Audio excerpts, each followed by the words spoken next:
Hello everyone and welcome back to the Horror Hut. Before you drift off, it would be a nice idea if you could leave a comment to let me know where you are listening from. Please don't forget to give the video a like and subscribe to the channel. Right, let's get comfy and relaxed, and let's begin. Story 1, Silent Traveler, The Watcher at Hollow Creek. The night shift at the Hollow Creek gas station was supposed to be nothing more than a paycheck and a couple of hours spent watching an empty road stretch into the dark. I liked that about it. The loneliness felt manageable. I liked the way the cold air from the cracked open back door brushed against my skin, the rough texture of the price tags under my fingertips, the way the window glass caught the moonlight just right so the parking lot looked like a silver sea. But sometimes, in the middle of the night, quiet wasn't peaceful. That night was one of those times. It started with a warning. Not the kind you find on a label or a sign nailed to a telephone pole, but the kind that feels like a shadow crossing your peripheral vision. The other clerks, older guys who worked the day shift, kept talking about it in hushed tones whenever I came in to pick up my schedule. They called it the Silent Traveler. I thought it was a joke at first, some local legend to scare the newbies. "He don't buy nothing," Jerry told me once, his voice low and gravelly, the way he leaned in like he was about to share a secret. "Just stands there. Watches. Never says a word." I shrugged, not wanting to seem spooked. "Sounds like some vagrant hanging around." Jerry shook his head. "Nah. Not like that. He's different." And that was it. Every now and then, the talk would come up again, always vague, always half-formed. No one had ever seen the Silent Traveler actually buy anything, but everyone knew the feeling of being watched, cold and patient, from the shadows just beyond the gas pumps. I tried to push it out of my mind. It was just small-town talk, nothing more. But the unsettling feeling of being watched settled into my skin the way damp air clings to your clothes after a rainstorm. The first real sign came 2 weeks into my shift. I was wiping down the counter, the rag rough and damp in my hand, when I caught movement in the corner of my eye. A figure standing just beyond the pumps, impossibly still. I blinked and looked again, but there was nothing there. Just the rustling of dry leaves skittering across the cracked asphalt.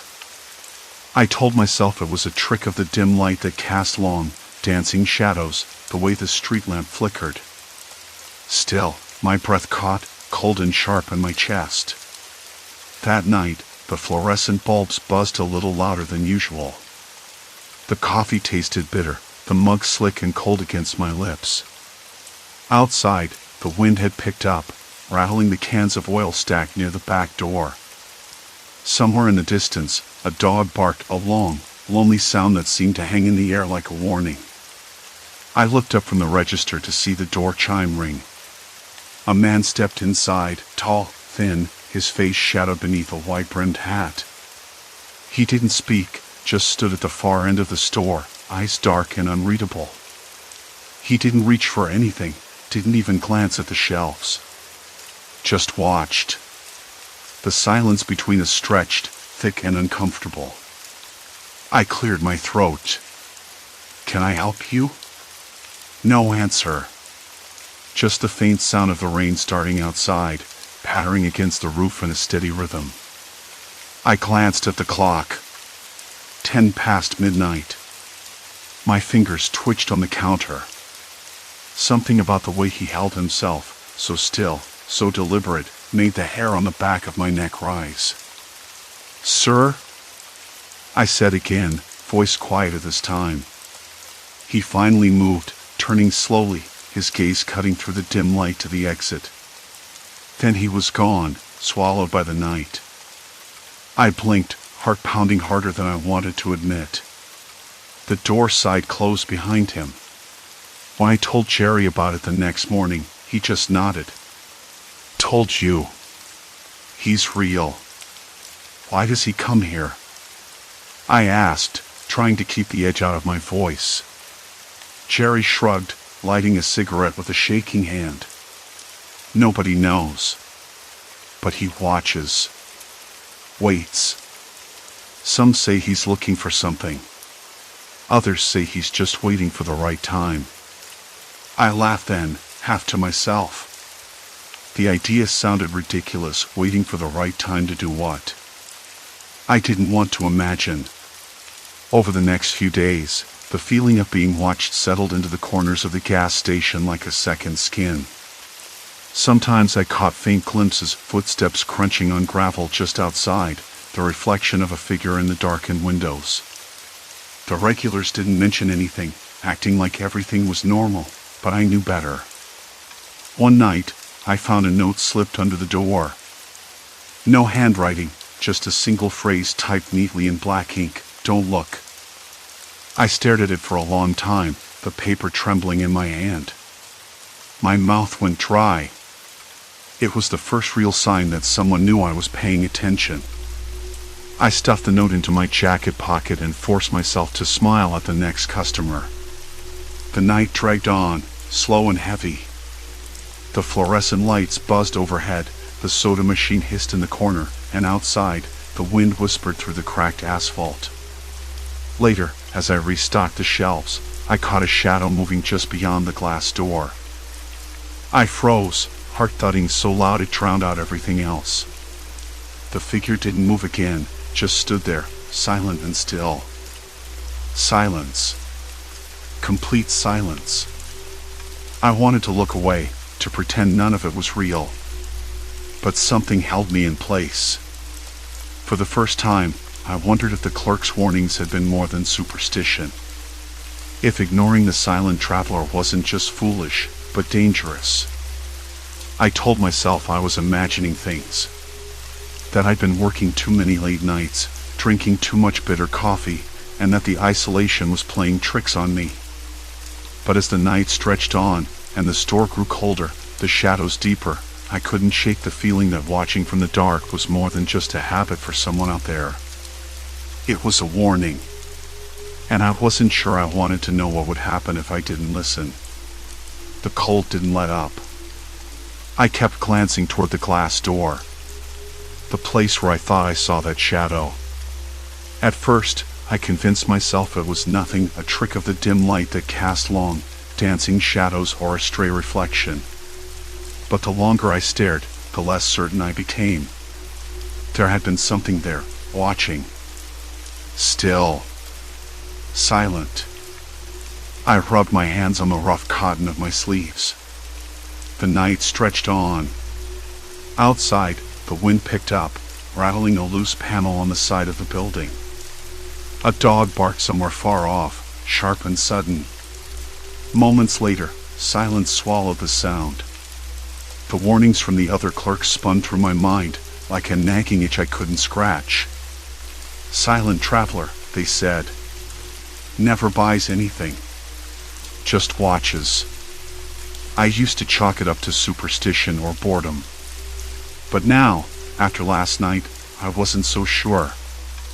The store's old security monitor blinked, showing the grainy black and white feed from the parking lot camera. I leaned forward, squinting at the screen. Something flickered near the edge of the frame, a dark shape, barely visible. A person? Or just a shadow caught in the breeze? I swallowed hard. My hands trembled just a bit. Not from cold. From something else. I decided I needed more than vague stories and half-remembered warnings. I needed facts. The next day, the world seemed too bright, too loud. The sun slipped behind the cracked horizon, casting long shadows over the endless stretch of highway. I drove into town, the radio playing old rock songs that felt out of place in the quiet dusk. I needed to find out more about the silent traveler, whoever they were. My first stop was the diner down the road, a place where the locals gathered, swapping stories over burnt coffee and greasy sandwiches. The air inside smelled of frying bacon and stale cigarette smoke. I slid into a booth near the window, fingers tracing the chipped edge of the table. "Hey, you're the new night clerk, right?" a voice said from the counter. It was Marge, a woman with a thick braid and eyes that missed nothing. She poured a cup of coffee and slid it toward me. Yeah, that's me, I said, voice rough from the dry air and long shift. Listen, I was hoping you could tell me about this silent traveler thing. The other clerks mentioned it. Seems serious. Marge's eyes flicked briefly to the door, then back to me. Serious enough to keep you watching your back. He don't come in to buy. Just stands outside, watches the store. Doesn't say a word. She sipped her coffee, eyes narrowing. Been around for years, off and on. Some folks say he's harmless, just a lonely guy. Others think he's waiting for something or someone. Waiting. That word crawled under my skin. Have you ever seen him up close? I asked. She shrugged, wiping a hand on her apron. Once or twice. Always kept his distance. Never looks you in the eye. Just watches. Makes your skin crawl. I nodded, biting down a rising unease. Why doesn't anyone call the cops? Marge laughed, but it was hollow. You think the cops care about some shadow in the night? This place is too quiet for that. Besides, no one knows what he wants. No one's sure if he's dangerous. Her words hung between us, heavy and cold. Back at the gas station that night, I checked the security footage again. The grainy image showed a figure standing near the pump, just beyond the reach of the light. I zoomed in with the controls, but the screen pixelated, blurring the shape into a dark smear. I tried to shake off the feeling that something was wrong, something I couldn't put my finger on. But the hairs on my neck prickled whenever I looked outside. The wind had shifted, the air smelled different, sharper, like the quiet before a storm. Hours passed. I restocked shelves, wiped counters, and kept an eye on the entrance. The clock ticked lazily toward dawn. Then, the bell above the door jingled. My breath caught. A man stepped inside. Tall, thin, dressed in a faded jacket and a cap pulled low over his eyes. He didn't look around. Didn't speak. Just stood near the back of the store, hands in his pockets. A chill ran through me, colder than the night air. I forced myself to meet his gaze. His eyes were shadowed, unreadable. Can I help you? My voice sounded too loud in the quiet. He said nothing. I took a step closer, heart pounding in my ears. No money? I asked. Still silent. He just turned slowly and walked toward the exit. Before he left, I caught a glimpse of something in his hand, a small folded piece of paper. When the door closed behind him, the bells chimed lingering like a warning, I stood frozen. The paper. What was it? A note? A threat? Or just a scrap of trash? I grabbed a flashlight and stepped outside. The cold bit into my skin as I scanned the cracked asphalt where he'd stood. No one. Only the wind, whispering secrets I couldn't hear. Back inside, I unfolded the paper carefully, my fingers trembling.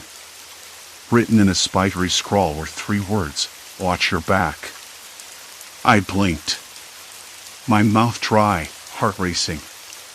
The warning wasn't just from the clerks anymore. It was real. And now, it was directed at me. A chill ran down my spine as I realized the danger had moved closer, much closer. The paper burned a hole in my palm. I flipped the note over, hoping for more. Nothing. Just the rough grain of the paper. I tucked it into my jacket pocket and flicked the flashlight off. The gas station's fluorescent lights buzzed overhead, flickering as if they were about to quit on me. The hum was louder in the sudden stillness, like the building itself was holding its breath. My first thought was to call the sheriff's office. But the signal here was spotty at best, and I didn't want to look paranoid. Besides, what would I say? Some creepy guy leaves a note and vanishes? They'd probably laugh me off. I rubbed my hands together, the rough fabric of my gloves scratching at my skin. I could almost taste the dust in the stale air, mixed with the faint scent of burnt coffee and gasoline. I glanced at the surveillance monitors behind the counter. Static flickered, then the grainy black and white images blurred and shifted. The camera covering the back lot was dead again. Typical. The old wiring here was a nightmare, and tonight, it felt like the entire place was conspiring against me. The doorbell jingled suddenly, sharp and unexpected. My heart leapt. I spun around, expecting the silent traveler, or maybe one of the other night wanderers who came through now and then. But it was just a man in a dark hoodie, hands shoved deep in his pockets, eyes darting like he was watching for something or someone. "Hey," I said, forcing my voice steady. "Can I help you?" He nodded but said nothing. He shuffled to the snack aisle and lingered near the chips, but didn't pick anything up. I caught the same vibe I'd noticed with the traveler, the watching, the waiting. The man's eyes kept flicking toward the windows, then back to the floor. Every so often, his breath fogged the glass. I kept an eye on him while I restocked the soda fridge. My fingers trembled slightly, whether from cold, nerves, or both, I couldn't tell. A dull ache settled behind my eyes. I tried to breathe through it, slow and even. But my mind kept circling back to that note. "Why warn me?" I muttered under my breath, stacking bottles. "Why not just leave?" No answer. The man moved again, this time toward the bathroom. I watched him vanish behind the door. The sound of dripping water echoed faintly, then silence. I tried not to imagine what he might be doing in there. My stomach tightened. I checked the clock. Nearly 2 a.m. The middle of the night, when the gas station felt like an island and the only company was the hum of flickering lights and the occasional rumble of a distant truck. The thought of leaving crossed my mind again. Just walk out, drive away, put this place behind me. But the note, the silent traveler, that unnerving presence, they all told me it wasn't that simple. Something had shifted, and I couldn't pretend it hadn't. I stepped outside for a moment, the cold biting sharper this time. The night air smelled faintly of rain on dry earth. A dog barked far off, sharp and sudden. The sky was a deep, unyielding black, not a star in sight. I looked around the cracked pavement, half expecting to see footprints or movement. Nothing. Coming back inside, I caught the clerk's reflection in the darkened window. Mike, the day guy, was out cold in the break room. I envied that kind of oblivion. Ignorance was bliss, but only until it wasn't. Back at the counter, I reached for the note again, tracing the uneven letters with a fingertip. The paper felt heavier now, like a weight pressing down on my chest. Then the radio crackled. Static. Then a voice, barely audible, but unmistakable. "Don't trust him." I froze. The radio was off. I hadn't touched it. My breath caught in my throat. The words echoed in my ears, louder than they should have been. "Don't trust him." I scanned the room, with its faint smell of dust and decay. Empty. Quiet. The man in the hoodie hadn't returned. The bathroom door was shut tight. My pulse hammered in my ears. I rubbed my temples, trying to clear the fog. Was it a trick? My mind playing games?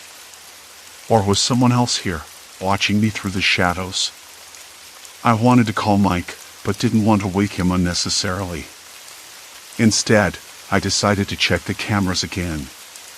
Maybe I'd missed something. The screen flickered and zoomed in on the front door. A figure stood just outside, barely visible in the dim glow of the street lamp. The shape was familiar, tall, thin, motionless. The silent traveler. I swallowed hard. He wasn't just watching anymore. He was waiting. I shut the monitor off and locked the door behind me, double-checking the bolts. The locks felt flimsy, but it was all I had. The note, the radio message, the man in the hoodie, they were pieces of a puzzle I didn't want to solve, but had no choice but to face. I paced behind the counter, my fingers tapping in erratic rhythm on the worn wood. The fluorescent lights flickered again, casting long shadows that stretched and shrank like living things. The air was thick with tension. I could almost hear my own heartbeat, loud and uneven. Then the doorbell jingled again. I didn't move at first. My breath hitched. The bell jingled once more, persistent. "Okay," I said, my voice rough. "Who's there?" No answer. Just silence. I reached for the flashlight and crept toward the door, every nerve screaming. Outside, the night was empty. No footsteps. No cars. Just the wind, swirling dust in lazy circles. But then, pinned to the doorframe, was another note. My hands trembled as I unfolded it. The words were clearer this time, typed neat. "Leaving won't help. You're already part of this." I blinked, the room tilting slightly. Part of what? What was this? The silent traveler wasn't just a watcher anymore. He was a message. A threat. A promise. And I had crossed a point of no return. I sank onto the stool behind the counter, the note slipping from my fingers onto the cracked linoleum floor. The fluorescent light buzzed again, louder, then went out. Darkness swallowed the gas station whole. The ceased. Silence. Complete silence. Then, a soft scratching sound like nails against glass came from the front window. I froze. The silent traveler was still out there. Watching. Waiting. And this time, I was the one who had to watch my back. The darkness was absolute, swallowing the gas station down to its bare bones. Then the sound came. Soft. Insistent. Like nails or maybe the rough scrape of a stick against glass. Slow, deliberate. Somewhere just beyond the window, where the cold wind chased dust in lazy, aimless spirals. I froze, every muscle taut like a wire stretched too thin. My breath caught in my throat, sharp and dry. The note was still clenched loosely in my shaking fingers. The words burned into my mind, "Leaving won't help. You're already part of this." Part of what?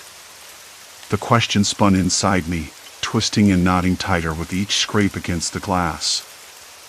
I swallowed hard, the metallic taste of fear rising up as I slid off the stool and crouched behind the counter, the rough plaster wall biting into my back. I debated calling the cops, but the thought felt absurd. Who would believe me? A lone clerk in a gas station miles from anything resembling civilization, chased by some shadowy watcher who never bought anything, just stared. I knew better now.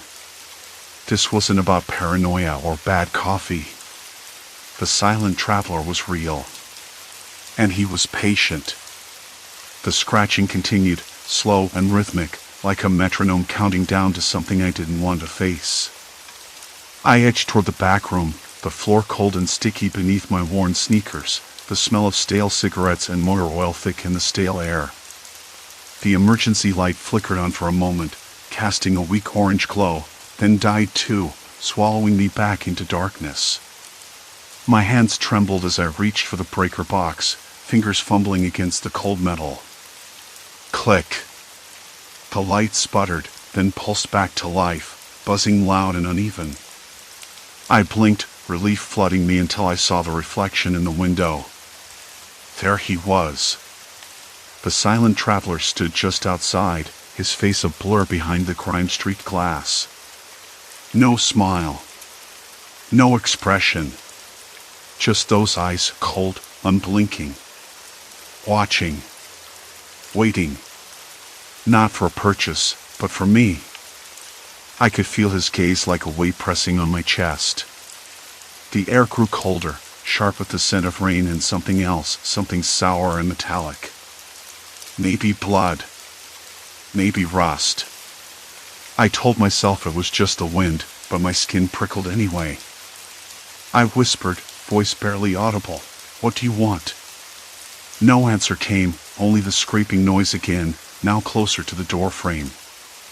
I backed away, heart hammering in my ears.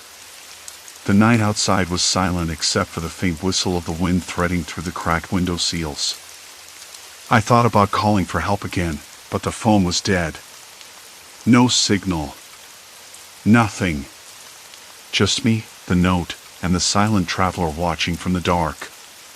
The thought struck me like a punch. I wasn't going anywhere. Not tonight. I knew the other clerks had warned me, their faces pale and voices low when they spoke of the silent traveler, as if naming him might summon some dreadful fate. I'd laughed it off, joked about small-town legends and restless drifters. But now, in the thick of it, I understood why they were so scared. Because this wasn't a ghost story. It was real. And it was hunting me. I moved to the back door, hoping for some kind of escape, but it was locked tight. The padlock gleamed under the weak emergency light. No way out there. Not without him noticing.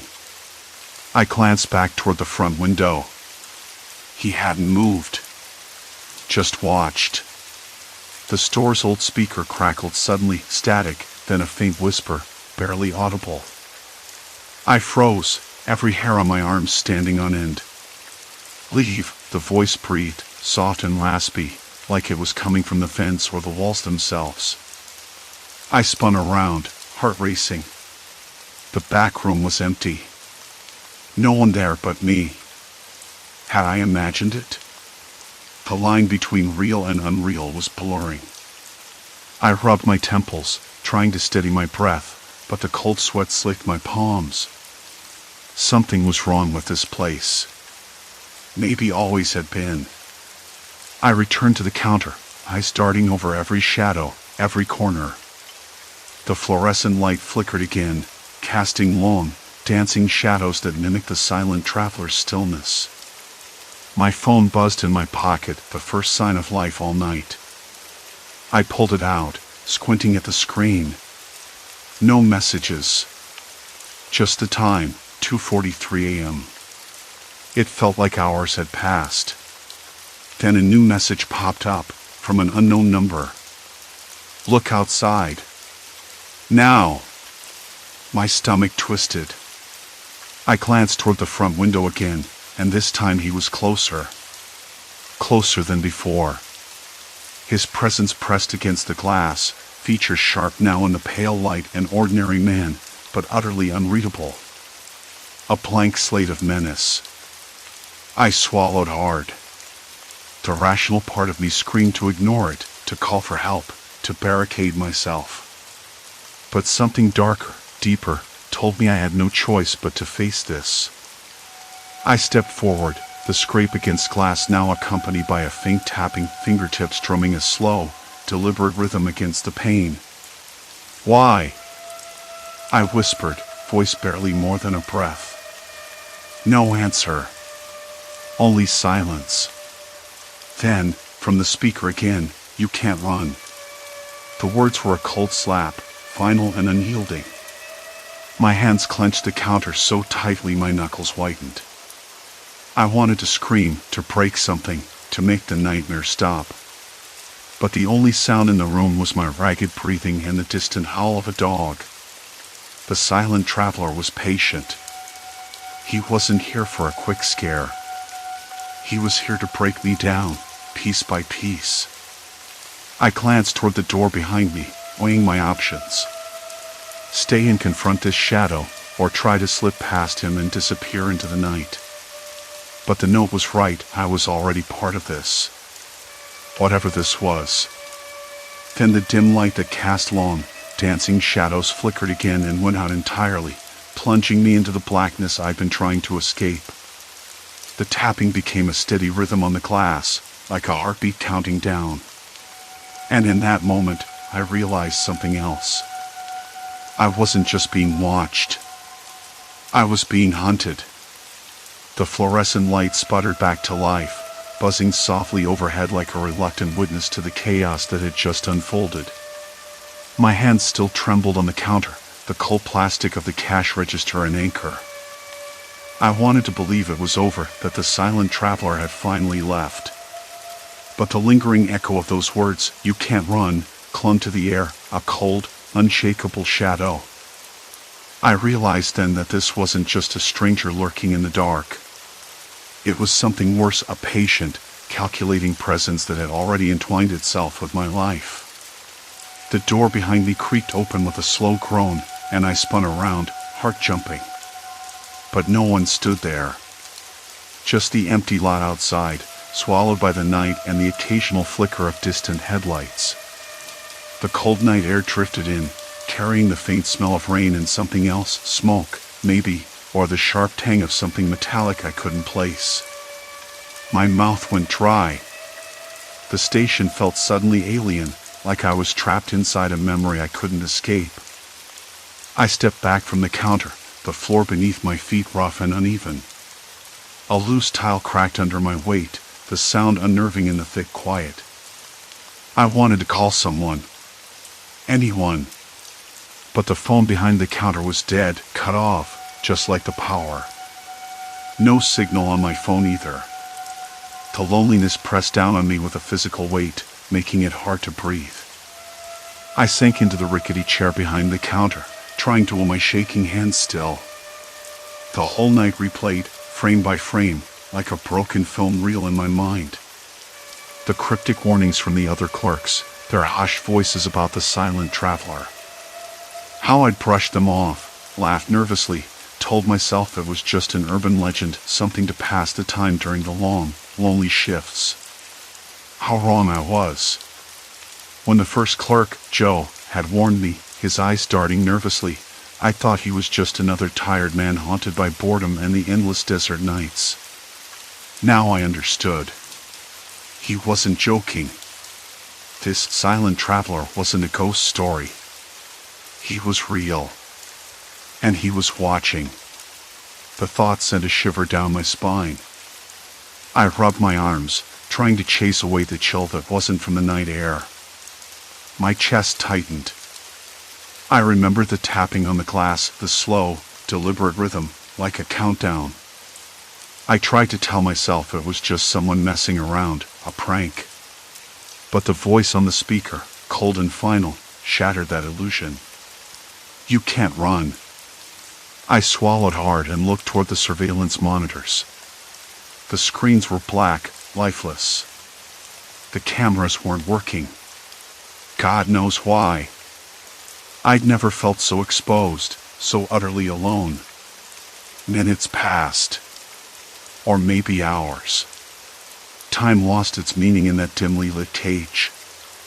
I kept glancing at the door, half expecting it to swing open and reveal the silent traveler's shadow.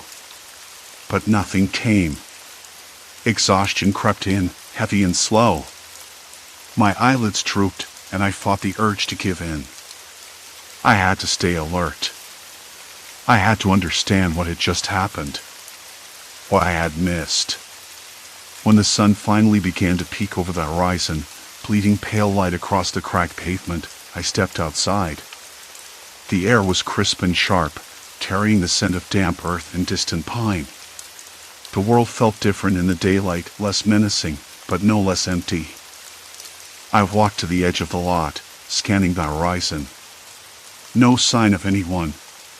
The gas pumps stood idle, their digital numbers flickering uncertainly. The station's sign, once bright and welcoming, was now battered and faded, a testament to neglect. A car rolled past on the highway, kicking up gravel. For a moment, I was tempted to flag it down, to scream for help. But the driver didn't look this way. Didn't even slow. I realized then that the silent traveler wasn't just a person who showed up and left. He was a ghost in the real world, an echo of something darker, something waiting in the spaces between people. Back inside, I found a note slipped under the counter. My hands trembled as I unfolded it. The scrawled handwriting was jagged, almost frantic. "You're not safe here. They watch too. They." The word blurred as my vision swam.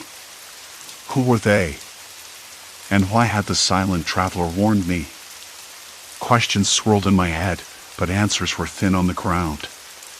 The other clerks had vanished. Joe hadn't come in for his shift. No one answered the phone. The isolation was complete. I locked the doors behind me and drove away, the station shrinking in my rearview mirror, swallowed by the vast emptiness of the desert. The road stretched ahead, long and unforgiving. Days later, I found myself unable to shake the feeling of being watched. Shadows lurked in the corners of my vision. I flinched at every unexpected sound. Sleep was fractured, haunted by dreams of tapping glass and whispered threats. I called the gas station's corporate office, trying to explain. They told me the place had been closed for renovations. No recent employees on record. No complaints.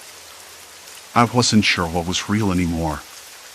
But I knew one thing, ignoring the warnings had almost cost me everything. The silent traveler hadn't just been a menace in the night, he was a symptom of something more insidious, a darkness threaded through the silence and isolation of that remote place. In the end, I left the town behind, the station's haunting grip loosening as the miles slipped beneath my tires. Still, the echo of those words stayed with me, a low hum beneath everyday noise. You can't run. Maybe I was wrong. Maybe I could run. But some shadows follow you, no matter where you go. And sometimes, it's not the darkness outside that's dangerous, it's the one that settles inside you, long after the night has ended. Story 2, The Cabin's Silent Feast, Haunting Signs of Life. The forest looked almost ordinary that morning. It was supposed to be a simple hike, just a way to clear my head after a week of deadlines and bad coffee. I'd been cooped up in the city too long, and the fresh air felt like a promise of something better. The kind of promise that makes you pick up your pace, breathe deeper, and believe maybe things aren't all tangled up yet. But by the time I found that cabin, the promise started to fray. I'd been hiking for a couple of hours, maybe 3. The trail was less a trail and more a suggestion, a narrow path choked by brambles and old roots. The map on my phone said I was still on course, but the signal was spotty, the battery slipping away faster than I liked. I kept telling myself it was just the usual forest tricks, shadows playing games with my eyes, the wind whispering through the canopy like it wanted to share a secret. At first, I didn't even notice the cabin. It was tucked behind a thick cluster of oaks, its dark wood weathered and cracked like the skin of an old tree itself. The roof sagged unevenly, shingles missing in places, and the windows were boarded up, or at least they looked that way until I got closer. Scratches marred the boards, and one of them was loose, hanging by a single rusty nail. I hesitated a step from the porch. The air here was cooler, damp with the smell of pine needles and rot. Something else, too, a faint trace of smoke, stale and cold, like the embers of a fire long dead. A bird cawed somewhere overhead, sharp and lonely. I reached out and pushed the loose board aside just enough to peek through. Inside, the room was dim, but I could make out a table near the window. And on that table, fresh bread, a small bowl of fruit, a cup with what looked like steaming tea. The steam was thin and wispy, but it was there, rising like a ghost. My throat tightened. Who would leave a meal like that in a place that looked abandoned? The question spun around my brain, slow and sticky, like syrup dripping down the side of a jar. "Hello?" I said, my voice barely more than a breath. The cabin swallowed it, returning nothing but a quiet sigh from the wind. I stepped back, the rough bark of the tree trunks pressing against my back. My fingers trembled, which I blamed on the cold more than anything else.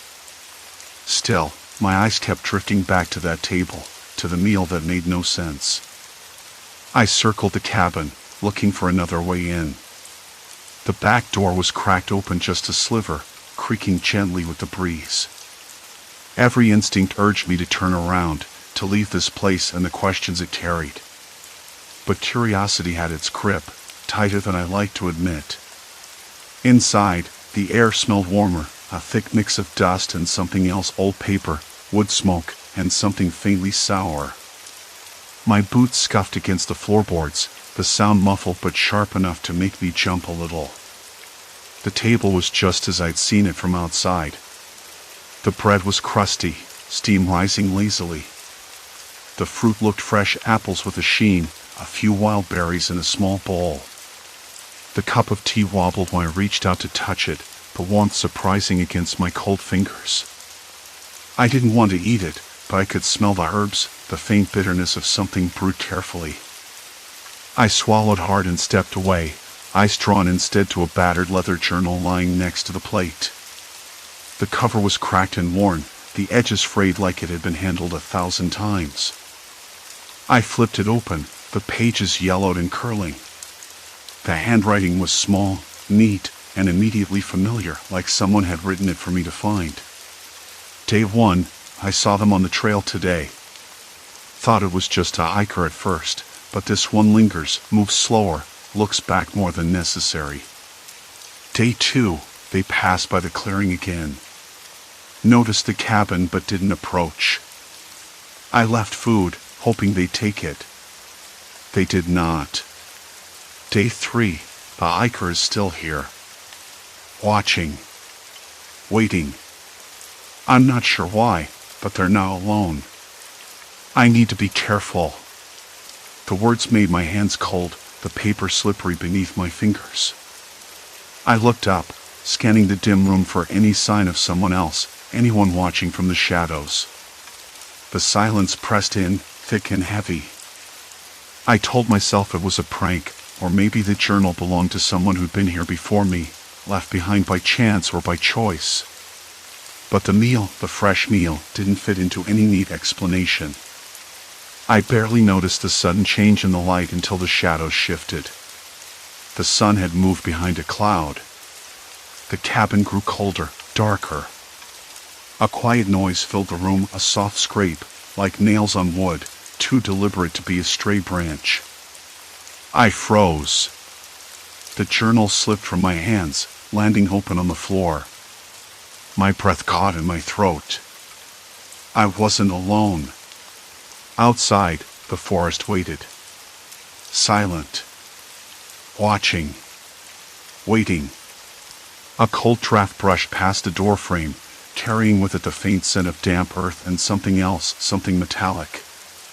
My eyes darted to the window, where the trees swayed unnaturally despite the still air inside.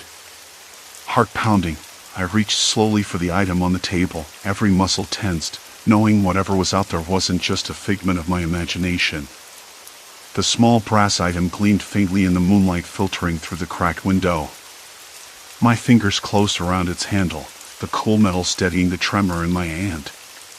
Outside, a low rustle disturbed the forest's hush, sharper this time, a snap of broken twig, deliberate and close. I shifted toward the door, every sense straining. The shadows beyond the threshold seemed to pulse, alive with something unseen. Suddenly, a voice, soft, almost a whisper, broke the silence. "You shouldn't be here." My head snapped to the corner where a figure emerged from the darkness. Tall, cloaked in muted grays that blended with the night, their eyes glinted with an unsettling calm. Relief mingled with suspicion. "Who are you?" I demanded, tightening my grip on the item. "Just someone like you," they replied, stepping closer but keeping their distance. "Someone who's been waiting." The metallic scent grew stronger, now unmistakably the tang of blood. I glanced down, trailing faint droplets leading toward the forest's edge. "We don't have much time," the stranger said. "They're coming. And they're not human." The stranger's words hung in the air, heavy and strange. "Who exactly are you?" I asked again, voice firmer though my hands still trembled. "Like I said," they answered, voice low but steady, "someone who's been watching. Someone waiting for you to come back." Their gaze flicked toward the door, then back. "We don't have much time." There was a strange urgency in the way they said it, like the night itself was closing in. I glanced down at the blood droplets, faint but unmistakable, leading out toward the forest's edge. The thought of whatever had made them sent a shiver through my spine. I wanted to ask more, but the stranger was already moving away from the door, toward the small table where the meal still sat untouched. The flickering candlelight caught on the food, a plate of roasted vegetables, a small piece of meat that looked fresh, and a scrap of bread. The smell was oddly comforting, almost normal, if you ignored the circumstances. "Why leave food here?"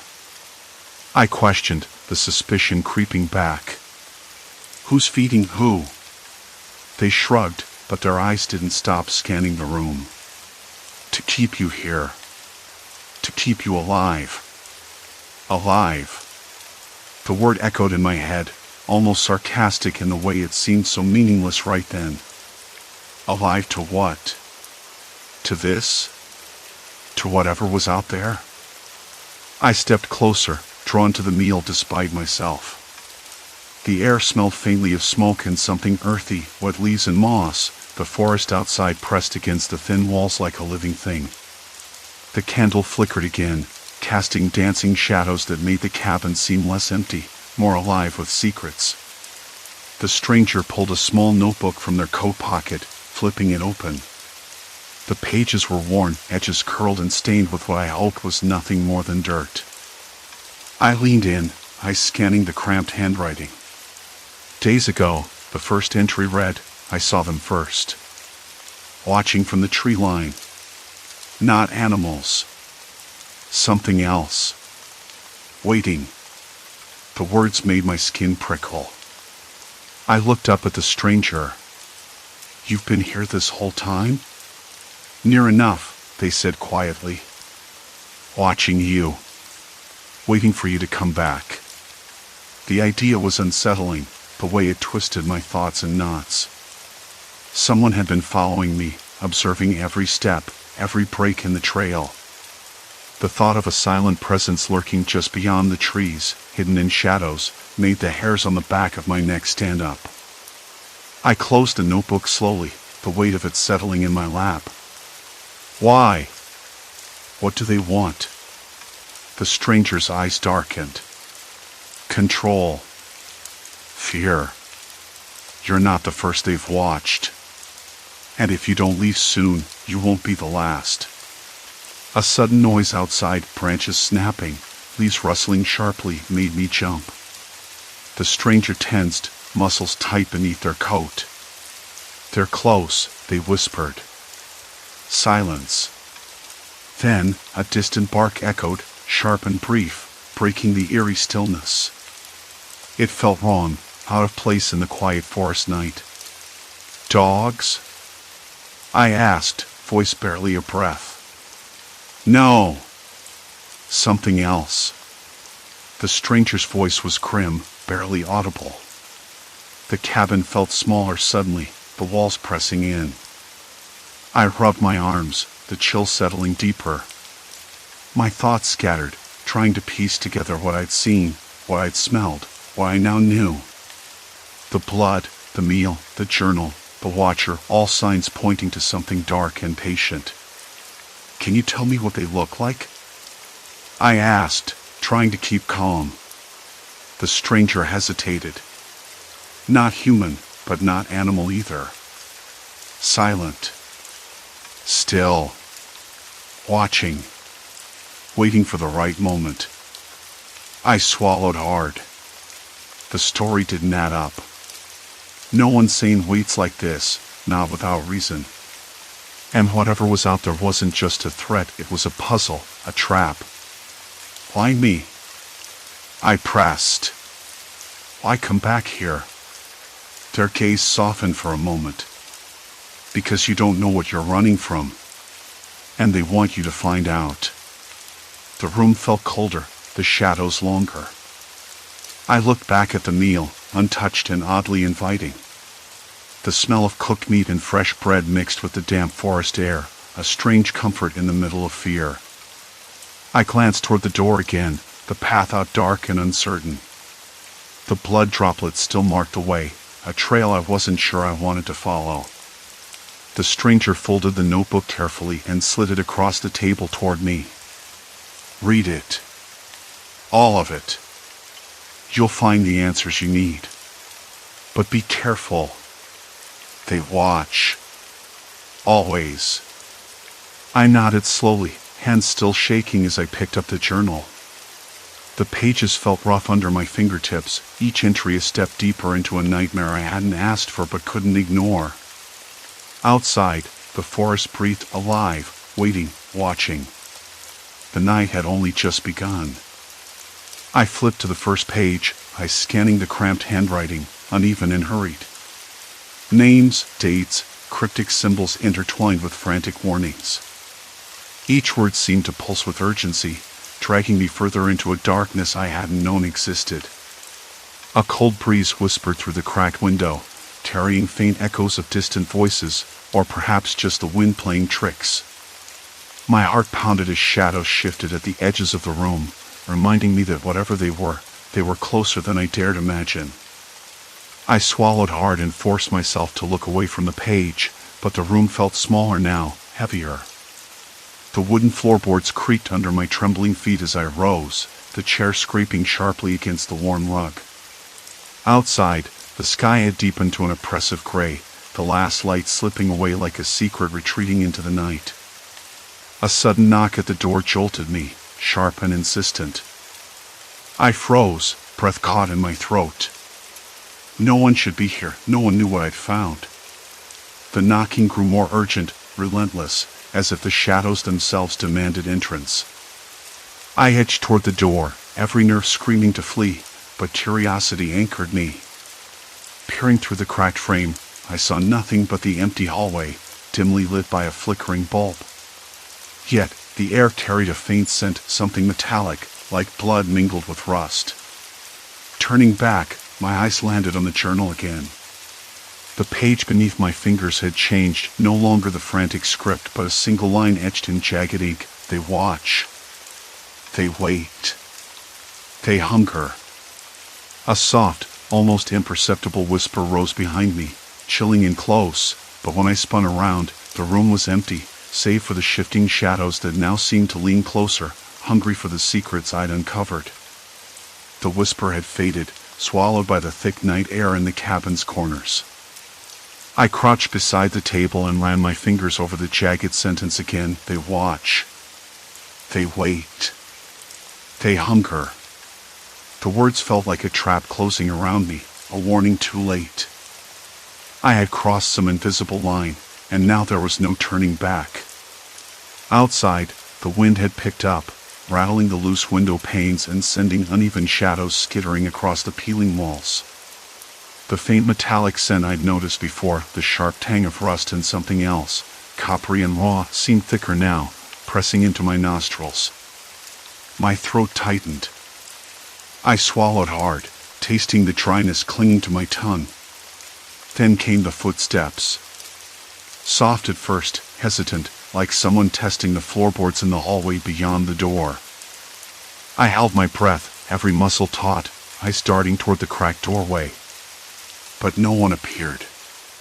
The steps stopped, and an eerie silence settled. It was the kind of silence that felt loud, as if the cabin itself was listening. "Hello?"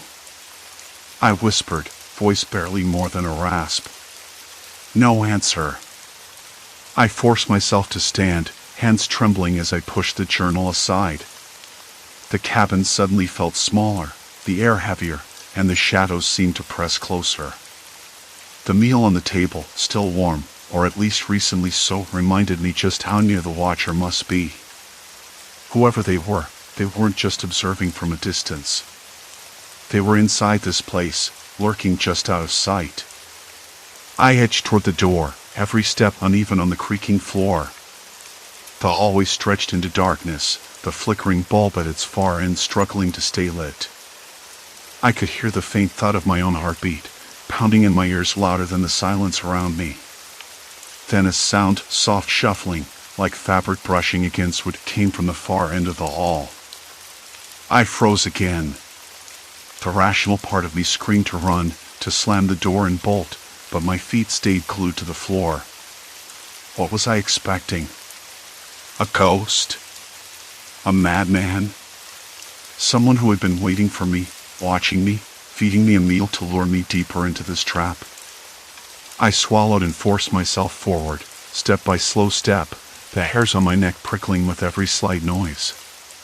The hallway smelled faintly of damp earth, mixed with the sour hint of sweat and something else, something faintly chemical, like bleach or disinfectant, which made no sense here. At the far end, the door to another room stood slightly ajar. A faint yellow light spilled out, casting a narrow beam onto the floor. I pushed the door open just enough to peek inside. The room was small, cluttered with shelves and old furniture covered in dust sheets. But what caught my eye was a small radio, perched on a table beside a cracked window. It was playing low static, the occasional burst of white noise breaking the quiet. I approached cautiously, hand outstretched, and switched it off. The silence that followed was almost worse. On the table lay another journal, older than the one I'd been reading. Its cover was cracked and stained, the pages yellowed. I flipped it open, the handwriting more deliberate, less frantic this time. Day 1, saw her pass by the edge of the clearing. Didn't dare move. She doesn't know. Day 2, she returned, closer this time. Sat on the fallen log. Watched me watching her. Day 3, left food. She took it. Good. Day 4, the cabin is secure. She's inside now. Doesn't know how trapped she is. That last line hit me like a punch. I shut the journal quickly, heart hammering. The watcher had been stalking me, tracking my movements, feeding me, and now I was in their world, tangled in a web I didn't understand. I backed out of the room, with its faint smell of dust and decay, nearly tripping over a loose floorboard. My mind raced. There was no way back the way I'd come. The forest was dense, and night was swallowing it whole. If someone knew I was here, if they'd been waiting, then the path I'd taken was watched, too. Escape wasn't just difficult, it was impossible without them knowing. A sudden noise from behind made me spin around. Footsteps. Closer this time. Faster. I could feel my pulse thrumming in my ears, the metallic scent stronger, almost suffocating. I scrambled back toward the kitchen area, looking for a place to hide, something to barricade the door. But the cabin had no locks, only old hinges and a flimsy wooden door. I grabbed a chair and shoved it against the door, legs trembling so badly I barely managed. Then I sank down on the floor, back pressed to the wall, trying to steady my breath. The knocking started again, slow and deliberate, like a heartbeat. "Please," I whispered under my breath. "Please don't." The knocking stopped. Silence. Then a voice, low and calm, from the other side. "You shouldn't have come back." My hands clenched into fists. The voice was close, right there, but I couldn't see who it belonged to. No footsteps, no shadow beneath the door, just that quiet, steady voice. "Why are you doing this?" I asked, voice shaking more than I wanted. A pause. Then, "Because you're the only one who can." I blinked, confused. The statement didn't make sense, didn't fit the madness of everything I'd found so far. but the certainty behind the words was chilling. "Who are you?" I forced out, voice barely a whisper. Another pause. Then the soft scrape of something sliding against the floor, too deliberate to be accidental. "I'm the reason you're here. And now, there's no turning back." The chair shifted against the door. I pressed my ear to the wood, heart hammering, breath catching. Outside, the wind howled through the trees, and somewhere in the distance, a dog barked, sharp, urgent, like a warning. I wasn't just trapped in this cabin. I was trapped in a game I didn't understand, with rules I hadn't agreed to, watched by someone who'd been waiting for me to step inside their world. And now the line between hunter and prey was blurred beyond recognition. The journal lay open beside me, its pages whispering secrets I wasn't sure I wanted to know. But there was no denying it anymore. I had crossed a point of no return. Whatever this was, whatever they wanted, it was far from over. And I could only hope I was clever enough to survive what came next. The chair scraped again, louder this time, dragging across the floor with a deliberate slowness that made my skin crawl. I swallowed hard, my throat dry. "What do you want from me?" I whispered, voice cracking, barely audible. No answer. Just the faint creak of the cabin settling and the dull thud of my own art. The journal lay open on the floor beside me, pages fluttering in the cold draft sneaking under the door. I glanced at it, the scrawled handwriting suddenly feeling like a map, one I'd been following blindfolded until now. The entries spoke of watching me, waiting, knowing every route I took in the woods, every pause, every breath. Someone who had been here longer than I guessed, closer than I dared imagine. I forced myself to step back, pressing my back against the opposite wall, eyes never leaving the door. My hands trembled, fingers curling into fists. I was trapped in here, with this thing outside. And the thought twisted my stomach tighter than I thought possible. The chair shifted again, a slow, scraping sound moving away from the door. I held my breath, counting seconds, measuring the silence that followed. Then, a soft knock. 1, 2, 3. "Let me in," a voice said, low and unhurried, like a breeze slipping through dead leaves. "We don't have to do this the hard way." I swallowed the lump rising in my throat. "Who are you?" I asked again, louder this time, the words shaky but steady. "Why are you doing this?" The answer was a pause, heavy and deliberate, then a faint sigh. "You're here because you belong.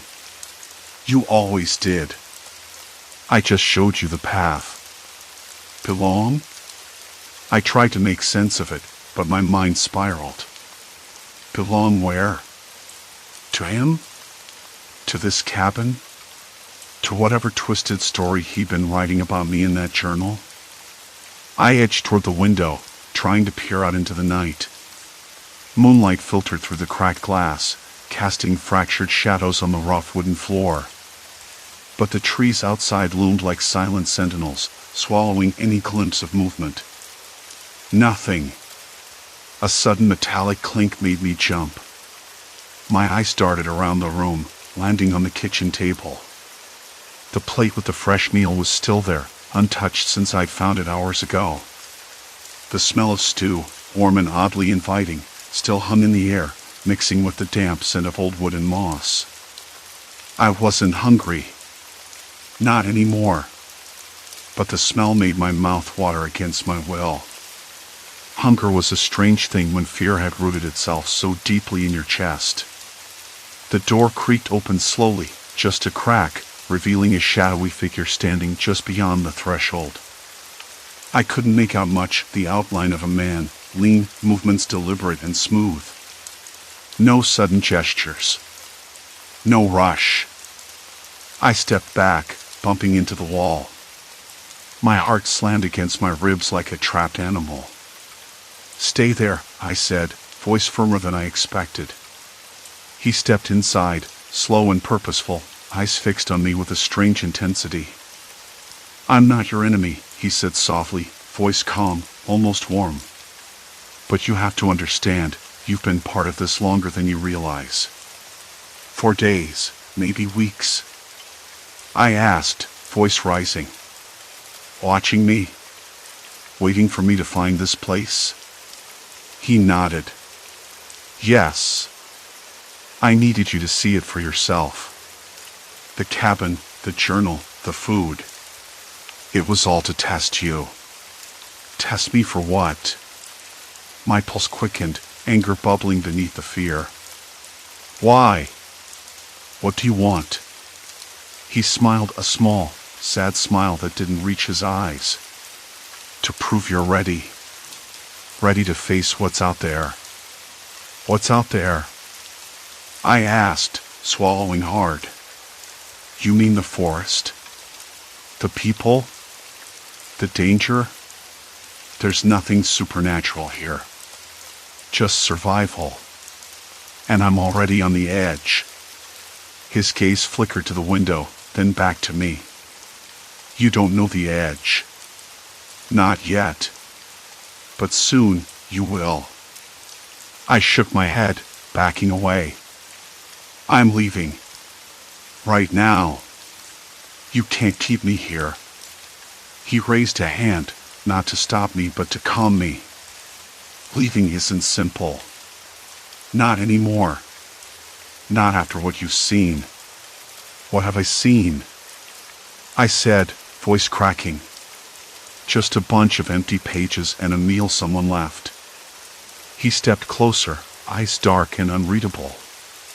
"The journal isn't just words. It's a confession. A warning. Every entry, every note, it's about the people who come here. People who wander into this forest, thinking they're alone, thinking they can disappear." I stared at him, heart hammering. "And you're one of them?" He shook his head slowly. "No. I'm the one who stays.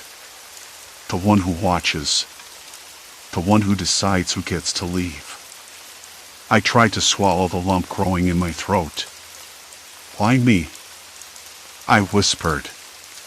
"Why now?" "Because you're different," he said. "You didn't run the moment you saw the cabin. You didn't scream or turn back. You stayed. You read. You listened. And that means you might survive." "Survive what?" I asked, voice barely steady. His lips twitched, like he was fighting a smile or a scowl. "The darkness. The real one. Not the kind you can see or touch. The kind that lives inside people. The kind you can't outrun, no matter how far you go." I swallowed hard, the air feeling thick and heavy in my lungs. The walls of the cabin pressed in, the shadows growing deeper, darker. I wanted to run, to scream, to do anything but stand there and listen. But my legs wouldn't move. My hands still trembled. And I knew, somehow, that this was only the beginning. Suddenly, the sound of footsteps echoed outside. Not slow and deliberate this time, but quick, urgent. A figure appeared at the window, face obscured by shadows. The man beside me stiffened, eyes narrowing. "They're here." "Who?" I barely whispered. He didn't answer. Instead, he moved toward the back door, glancing over his shoulder. "We don't have much time." I hesitated, then nodded, heart pounding so hard I thought it might burst. I still didn't know what I was stepping into, but one thing was clear: whatever game this was, the stakes had just gotten a lot higher.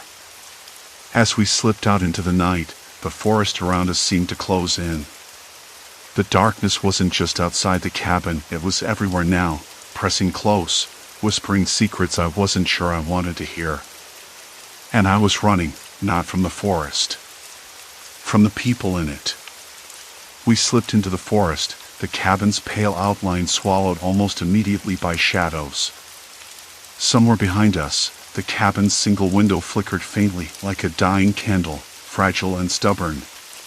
The thought struck me then, that meal left on the table. Fresh. Someone waiting, watching. And what had we been running into? Not ghosts, not stories told over campfires, but something colder, more calculating. A person. A presence that knew my steps, my doubts, my fear. The man spoke finally, voice low and steady. We'll reach the road soon. From there, you can call for help. I nodded, but I was already doubting everything. Help. Who to call? What to say? That I'd been followed through the forest by a stranger I didn't even know. That someone had been inside the cabin, watching me for days, waiting for me to return. It sounded absurd. Impossible. But the journal, those desperate, scribbled pages, had told a different story. We moved in silence, the crunch of leaves underfoot the only sound breaking the stillness. My hands trembled again, but this time it wasn't just fear. It was the weight of what I'd learned. How easily a person could become prey without even realizing it. How the forest wasn't empty, it was alive with eyes and waiting. A distant dog barked, sharp and sudden. The sound startled me, pulling me back from the spiral of thoughts. The man glanced toward the noise, his jaw tightening. Almost there. I tried to steady my breathing, forcing my legs to keep pace. The forest began to thin, the moonlight filtering through thinner patches of branches. Then, just like that, the trees parted. The gravel road stretched out ahead, pale and silent in the moonlight. I stopped for a second, heart hammering. The road felt like a line between two worlds, the one I'd been trapped in and the one I hoped still held a semblance of normality. The man looked at me, eyes sharp, waiting. I'll wait here, he said. Make the call. I pulled my phone from my jacket pocket. Signal. Weak, but there. I tapped the screen, fingers numb and clumsy. The call went through on the second ring. When the voice came, calm and professional, I struggled to explain. There's someone has been watching me.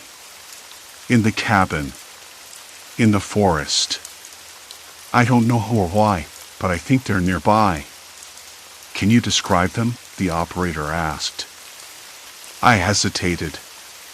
The face at the window, shadowed and indistinct. The man who'd helped me, whose presence was as mysterious as the watcher. I don't know, I said finally. I'm not sure who to trust. Minutes passed. The operator promised someone would come, but with the forest so deep and the night so thick, I wasn't sure how quickly help could arrive. I looked back toward the trees. The cabin was gone from sight, swallowed by branches and darkness. Thank you, I whispered into the phone. Please hurry. The man beside me finally spoke, voice softer now. You did the right thing. It's over. I didn't answer. Could it really be over? The silence between us felt heavy, filled with all the things left unsaid. I wanted to ask who he was, why he was there, what his stake in all this was. But the words lodged in my throat. We waited. The road stretched endlessly, empty except for the faint glow of my phone screen. The forest behind us breathed quietly, the night sounds distant but persistent, an owl's call, the rustle of leaves, the soft drip of dew forming on needles. Time passed slowly. Finally, headlights appeared, splitting the dark with harsh white light. A vehicle slowed near us, and two figures stepped out. Relief flooded me, sharp and sudden, like a wave breaking over rocks. I told them everything as best I could. The cabin, the meal, the journal. The footsteps, the faces in the shadows. The man beside me watched quietly, expression unreadable. They radioed for backup, promising to search the area thoroughly. I felt a strange exhaustion settle deep into my bones, the adrenaline draining away, leaving a hollow ache. As the officer spoke to the man, I noticed something small unfolded in his hand, a crumpled piece of paper. He slipped it into his pocket quickly when he saw me looking. Later, alone in the back of the patrol car, I pulled my jacket tighter around me. The forest was behind me now, but its weight lingered. I thought about the journal again, the words that had felt like a confession, a warning. About the person who had watched me, the one who'd waited for my return. And about the man who'd helped me escape. I wasn't sure what to make of him. Part of me wanted to believe he was a protector, someone who'd been caught in the same nightmare. Another part whispered that he might be something else entirely, another player in a game I still didn't understand. The officers promised to keep me safe, to find whoever was responsible. But I knew the truth. Safety was a fragile thing, especially when you didn't know the face of the threat. Days passed. I stayed with friends, avoiding the forest and the memories it held. The dreamlike haze of the past week clung to me, thick and unyielding. I couldn't sleep without the echo of footsteps, couldn't eat without tasting the stale air of the cabin. At night, I found myself reaching for the crumpled paper the man had dropped, an address, a name, something I hadn't dared to follow yet. Because some doors, once opened, don't close quietly. I never went back to the forest. The cabin remained a ghost in my mind, a reminder of how close danger had come, how easily trust could fracture. I learned to carry my fear differently, not as a paralyzing weight but as a caution, a sharpened edge. The man's warning, "They're here," haunted me. But I wasn't sure who they were. Strangers lurking in the woods? Or the secrets we all carry, waiting to be uncovered? Sometimes, late at night, I wonder if the watcher ever stopped watching. If the forest ever truly lets go. And I know one thing for certain, I'm changed. The quiet I once sought in the wild is gone. Replaced by a restless awareness, a pulse beneath the skin that never quite fades. I don't know what comes next, but I'm ready to face it. Because running isn't enough. Not anymore. Story 3, Paralyzed Among Whispering Shadows, Nightmares Made Real. I never thought much about the night until it started feeling like someone else was awake in the room with me. I live alone in a small apartment on the 3rd floor of a brick building that smells faintly of damp plaster and old coffee. The kind of place where the heater clangs when it kicks on and the pipes groan like tired men. There's a street lamp outside my window that flickers intermittently, painting the peeling wallpaper with brief, jittery shadows. I usually sleep with the window cracked open, despite the chill, because the stale air makes me restless. Tonight was no different. I had gone to bed around 11, the usual routine: brush teeth, read a few pages of a book, then lights out. My clock buzzed softly, a little too bright behind the translucent plastic cover. I often stare at it for a while, counting the seconds, trying to slip from consciousness into whatever sleep is. But that night, like the others, I woke or maybe stayed awake in a state that felt like being trapped underwater, unable to push off the bottom. I tried to move. My fingers twitched once, barely. Nothing else would obey. The ceiling fan above spun lazily, its hum filling the room. The faint scent of rain hung in the air, damp and clean, mixed oddly with the musty smell of old books stacked on the shelf. I could hear the soft scrape of furniture shifting. It was subtle, almost polite. Like someone moving around without wanting to wake me. My eyes, though heavy, forced themselves open a little wider. Dim shapes were pooling near the edge of the bed, just past the reach of the weak streetlight. 2 figures, or maybe 3, their forms indistinct, too blurry to say for sure. They didn't touch me, and they didn't speak right away. Just moved quietly, the floorboards creaking under careful steps. Then the whispering began. At first, I thought the voices were part of a half-dream, but the words were too clear, too specific to be nonsense. They spoke in low tones, barely above breath, like secrets meant only for each other. I recognized names. People I knew. Friends, colleagues, neighbors. The kind of names you hear every day but don't really listen to. Did you know she lied about the meeting? Twice. Maybe. But he's hiding something worse. You think it's about the Johnson case? Could be. Or the insurance claim. I tried to focus, to make sense of the fragments, but the paralysis pinned me down like a weight, and my heart started to beat faster, unevenly. The room felt colder, or maybe that was the damp air settling in after the rain started tapping against the window pane. I wanted to scream, to shout, to shake myself awake. Instead, I lay there, frozen and helpless, while the shadows moved the furniture. The little wooden chair by the desk slid a few inches to the left. A stack of notebooks on the floor shifted, as if someone had rifled through them, though the whispers never stopped, never paused. The voices were discussing things I had no business hearing, about people I knew and trusted or thought I did. The worst part was the certainty that these figures knew I was awake. They worked silently, knowing I couldn't stop them. It wasn't just sleep paralysis, it was surveillance, a cruel experiment or a punishment I couldn't escape. I don't know how I knew that, but I did. When I finally managed to blink hard enough, the figures dissolved like smoke, the whispers faded, and the room settled back into its usual quiet. My muscles twitched, then obeyed, and I sat up, breathing heavily, sweat cold on my forehead. I didn't want to get out of bed, but the weight of silence pressed on me, too. It felt like the room itself had been rearranged, not just physically, but in some darker, more invisible way. The chair was nudged just a little closer to the desk. The notebooks were not where I left them. A photo frame on the dresser was turned face down, its glass catching the faint light from the hallway. I touched the glass, cold and smooth beneath my fingertips. The photo inside was a picture of me and my sister, taken years ago at the beach, smiling, sunburned, oblivious. Why would someone flip this over? I asked myself, but the answer was already forming in my mind. Because they want me to watch.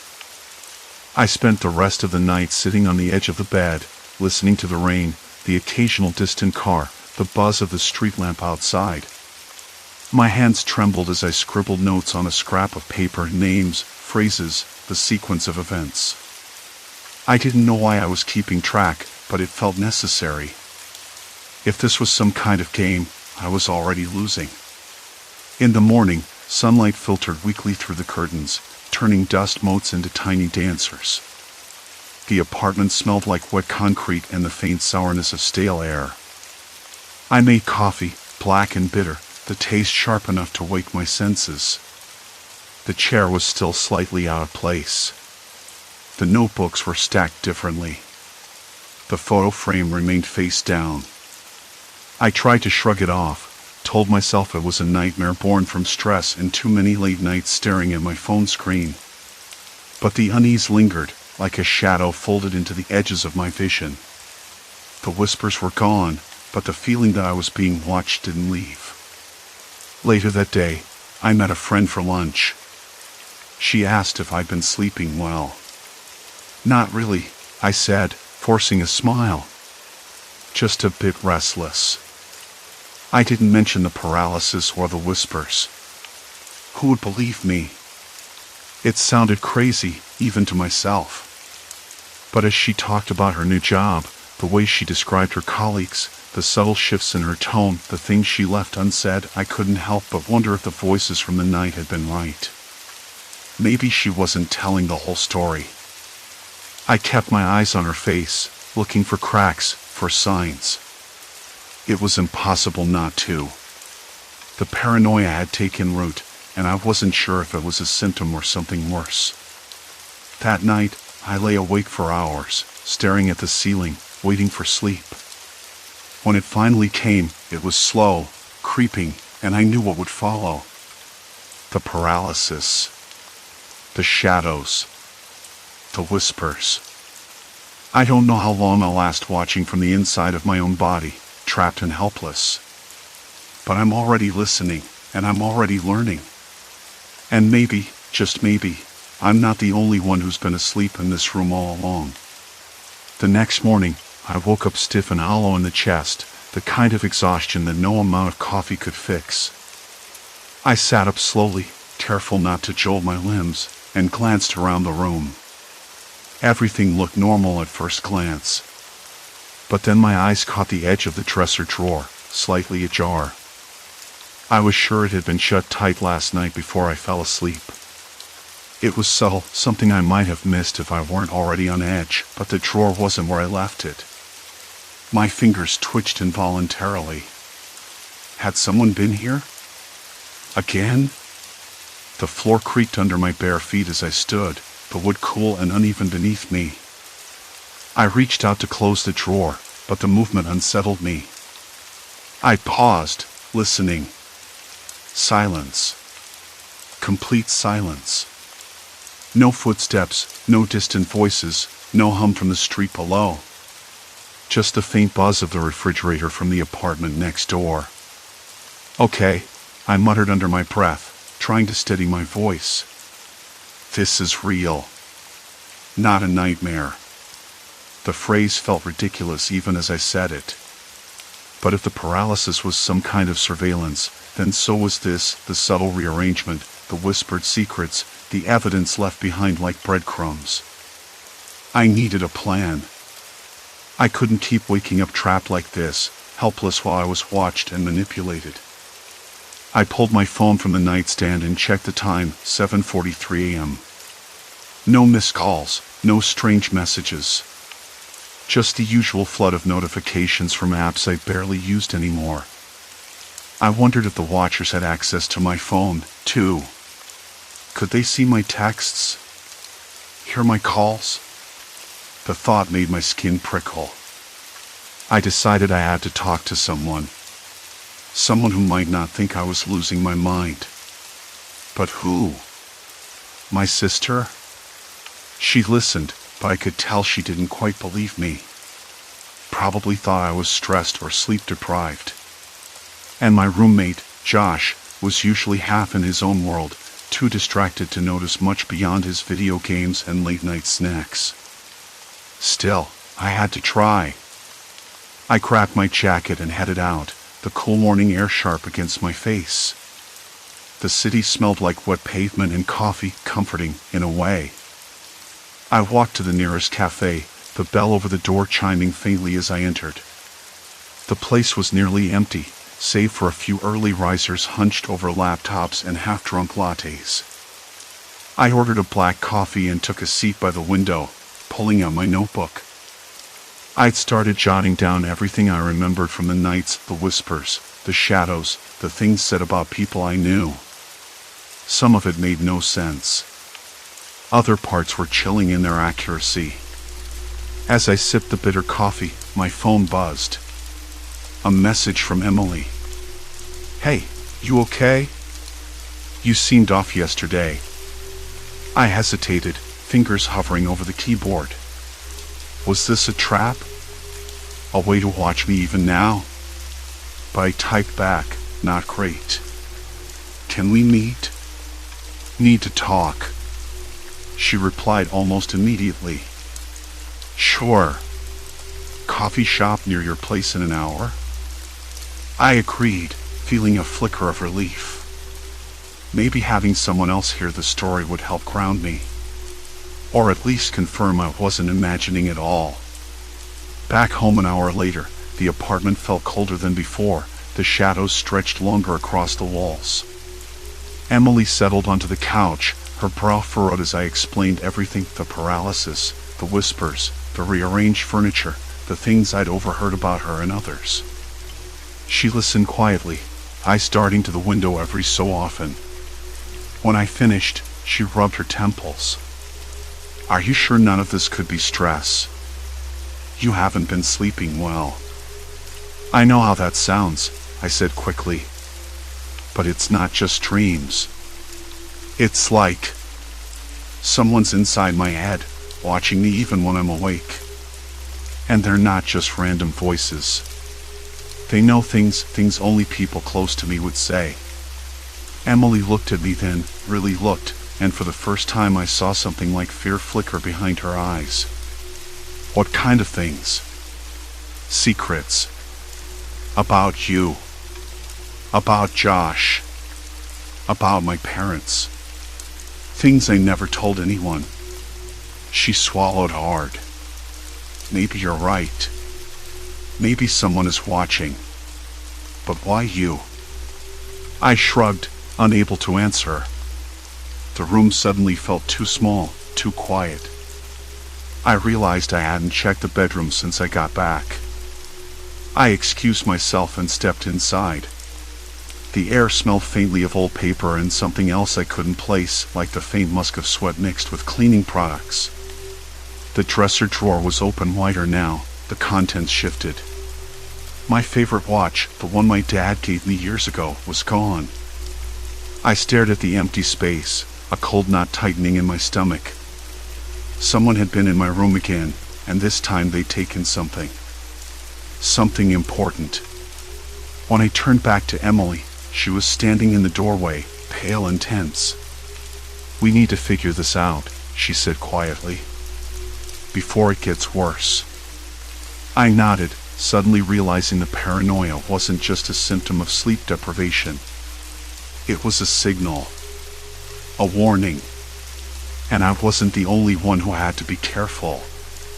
Outside, the city carried on, indifferent to the small horrors unfolding in my apartment.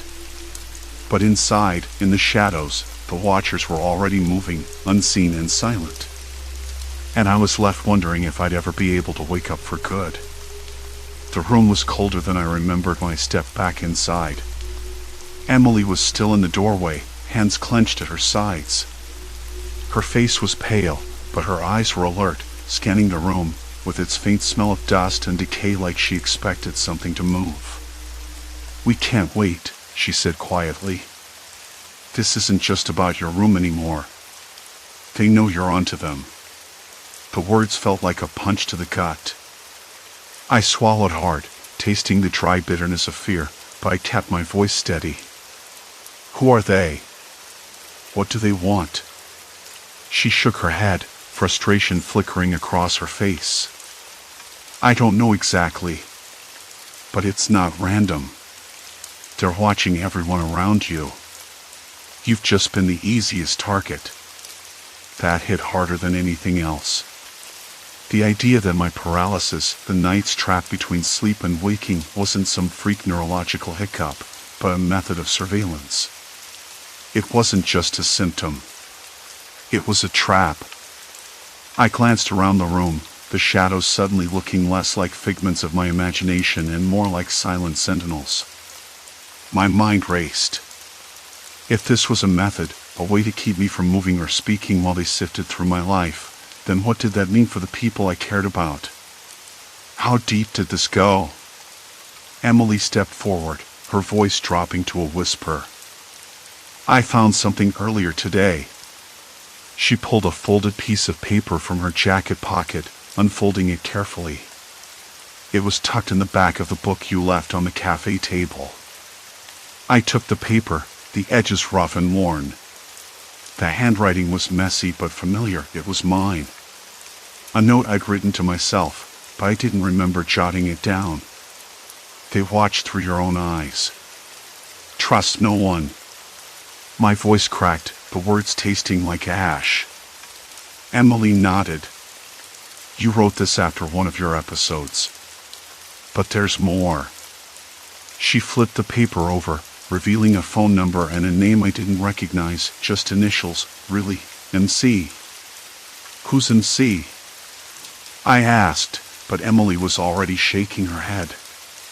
"No idea. But whoever it is, they left this note for you. Someone's trying to communicate." The room felt smaller, the walls pressing in like a vice. I couldn't tell if the pounding in my chest was fear or adrenaline or a mixture of both. Maybe all three. "We need to find out who that is," I said, stuffing the note into my pocket. Before they come back for the watch, or worse. Emily hesitated, then nodded. I have a contact. Someone who's good at digging into things people want hidden. But it's risky. If they're as organized as I think, involving anyone else could put them in danger. I ran a hand through my hair, the rough strands catching on my fingers. At this point, risk isn't the problem. It's the silence. Her eyes softened, but the tension didn't leave her shoulders. I'll make a call tomorrow. For now, we stay alert. And keep your door locked. I laughed, a short, bitter sound. You mean the door that someone's already walked through twice? Yeah. Her face was grim. But it's something. Later, I lay back down, the bed sheet scratchy against my skin. I stared at the ceiling, the flickering light from the street lamp outside casting strange patterns through the blinds. The city hummed with life beyond my window, cars rattling, distant voices shouting, a dog barking somewhere far off. But inside, everything felt still. Dead. Sleep came reluctantly. I drifted into that liminal space again, the weight of my body pressing down, locking me in place. Then they came. The figures were quieter, faster tonight. The shadows moved with purpose. I wanted to scream, to push them away, but my body remained a prison. They whispered again, but this time the words were sharper, more personal. Emily's hiding something. You don't know what she told him. The voice was low, gravelly, but familiar. My breath caught. How could they know about Emily? Another voice, female, cold and clipped. He's closer than you think. Don't trust him. A rush of panic swept through me. Emily, my only ally, was suddenly wrapped in doubt. The paralysis felt heavier, as if the watchers pressed down not just on my body but on my mind, forcing me to question everything. When morning came, I was drenched in sweat. My sheets tangled around me like chains. The city outside was bright and indifferent once more. Emily was waiting in the kitchen, coffee in hand. Her face looked tired but steady. Did you sleep? She asked. I nodded, swallowing hard. Sort of. They said things. About you. She stiffened, then sighed. I wanted to tell you, but I wasn't sure you'd believe me. I set my cup down, the porcelain cold against my palms. Tell me. She looked away, biting her lip. Before we met, I was involved with someone. Someone who's part of this. I left, but they didn't let go. That's why I'm cautious now. My stomach lurched. The shadows weren't just watching me. They were watching us both. And whatever Emily had left behind was following. I should have told you sooner, she said quietly. But I needed to be sure you were safe first. Safe. The words sounded hollow. I felt anything but. We don't have much time, she said, eyes locking onto mine. This is bigger than your watch or your room. They're watching at every turn. I wanted to argue, to say I could handle it, but the weight in my chest was too heavy. So, what now? I asked. She smiled, faint but real. We fight back. Find and see, find out the truth. And close the door once and for all. I nodded, though the knot in my stomach tightened. There was no going back. No escape. Because now, I wasn't just a prisoner of my own body. I was a target. And the watchers weren't finished. Not by a long shot. The night air pressed against the cracked window pane, cool and gritty with the scent of rain lingering on the breeze. Emily's words from earlier, we fight back. Find and see, find out the truth. and closed the door once and for all, looped over and over in my mind. I wanted to believe her, but my throat tightened just thinking about what that fight might cost me. Or her. Then the shadows began to stir. I tried to will my body to move, just a finger, a toe, anything, but the paralysis held firm. The waiting, the helplessness, it was the worst part.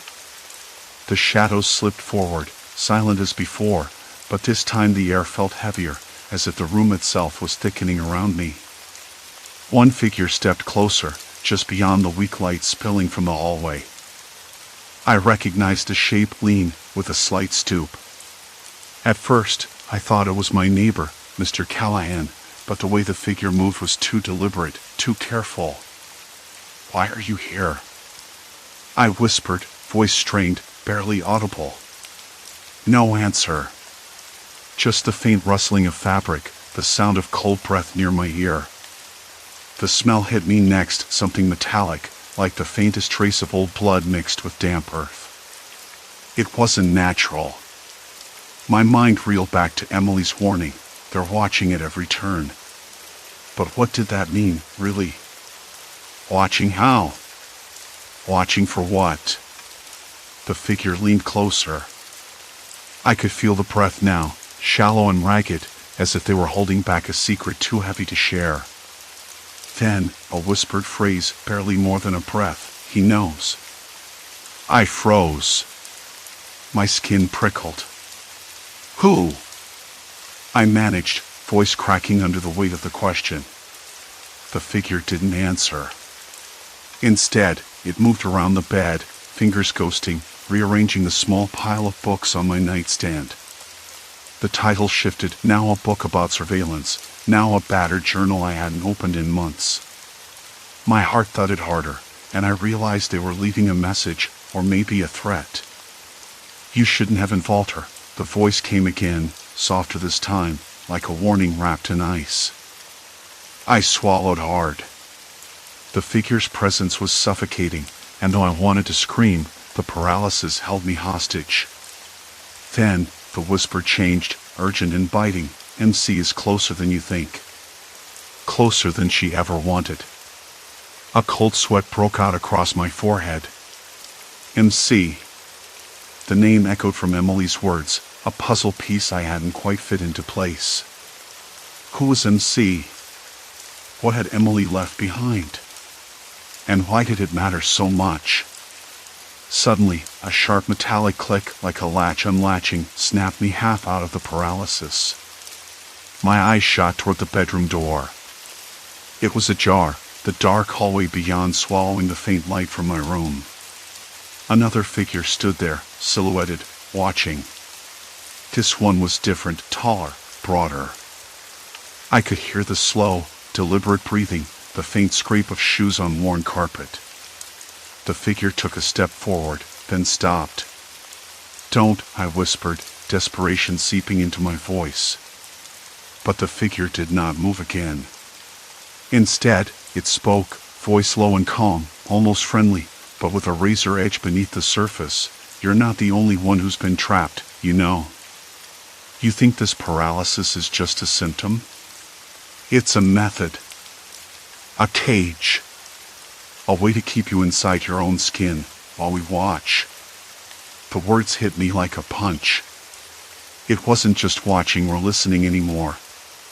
It was control. A slow, suffocating control that had been tightening its grip around me since those first nights. "Why?" I gasped, the effort to speak draining everything from me. "Because you saw too much. You asked too many questions. And now, you're part of the game whether you like it or not." The figure's shadow stretched long across the floor as the ceiling light flickered violently, casting the room in strobe-like bursts. The air grew colder. I could taste the stale bitterness of fear on the back of my tongue. Then, a third presence entered the room, so quickly I almost missed it. A soft shuffle, a scent of cheap cologne mixed with sweat. This one whispered, right next to my ear. Emily tried to run.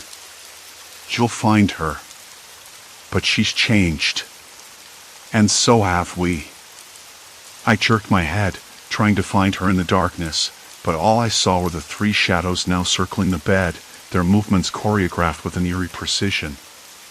It was like they were performing some cruel ritual, each step calculated to unsettle me, to break me down. I tried again to move, to scream, but my body was a fortress of silence. And then, the worst part, one of them reached out, fingers brushing the edge of my glasses on the nightstand. The touch lingered, cold and deliberate, before the glasses were lifted, repositioned on the pillow where I usually rested my head. A message. A reminder that nothing was safe. Not even the small things that grounded me. My breath caught. The room spun slightly, or maybe it was my mind unraveling. For a moment, I thought I saw the faintest smile flicker on the face of the figure by the door. And then, as suddenly as they'd come, the shadows slipped away into the darkness beyond the door, leaving me gasping for air, my body aching with the weight of immobility. The silence after was deafening. I lay there, chest rising and falling, drenched in sweat, the taste of fear bitter and metallic in my mouth. I knew the truth now. This wasn't just about watching. It was about control, about breaking me down until I was no longer a person, just a ghost in my own life. But there was one thing they hadn't counted on. Emily. If she was still out there, tangled up in this nightmare, then maybe there was a way out. A way to fight back. I forced my eyes closed, willing the paralysis to release me. Desperation edged into every thought. I had to find her. Had to find and see. Had to close the door. Because if I didn't, if whatever this was swallowed me whole, then there would be no one left to watch the watchers. The room felt colder now. The fan's creak was suddenly louder, sharper. The smell of damp plaster and old dust filled my nostrils. I tasted the thick, coppery tang of anxiety on my tongue. And then, a last whisper, barely audible, from the hallway, "We're closer than you think." I wasn't sure if it was a promise or a threat. But either way, I knew I couldn't stay here. Not like this. Not anymore. The fight was just beginning. The whisper had barely faded when the room, with its faint smell of dust and decay, seemed to exhale, the stale air loosening just enough for me to breathe without that suffocating weight pressing on my chest. I don't know how long I lay there, frozen and helpless. Time blurred. The shadowy figures didn't return, and the silence grew thick, almost tangible, like a slowly settling dust. The darkness wasn't empty anymore. It was full of possibility, or maybe threat. I wasn't sure which. But I knew one thing, the watchers hadn't gone away. They'd just retreated. For now. When morning crept in through the cracked blinds, the room looked almost normal. The scattered papers on my desk hadn't shifted an inch. The faint outline of the chair where I'd been sitting hours before was still there, dust motes drifting through the pale light. But the air tasted different, sharper, colder, like the whole place was holding onto a secret. I sat up slowly, my muscles stiff and trembling. I rubbed my arms, feeling goosebumps rise even though the sun was warm on my skin. The paralysis hadn't come back, but the memory of it clung to me, like a shadow I couldn't shake. I needed to move. To do something. To find Emily. I'd never met her in person, only through the fragments of whispered conversations and the scattered clues left behind in the things the watchers had touched. But she was real, tangled up in this nightmare just like me. I knew that much. And if I could find her, maybe I could start to unravel the whole thing. I grabbed my phone, hands still unsteady. No new messages. No missed calls. Nothing. Just the dull glow of the screen, reflecting back at me from the cracked glass on my nightstand. I scrolled through my notes, fragments of names, places, scrambled thoughts jotted down during those brief moments when sleep and wakefulness collided. Emily's name appeared over and over, scribbled in shaky handwriting. I wasn't crazy. Not yet. At least, not completely. I thought of MC, the other name that kept surfacing in the shadows. Who were they? Why did the Watchers mention them? My fingers trembled as I tapped the screen, trying to find any connection, any hint. But the digital trail was cold, silent. I decided to leave. I had to.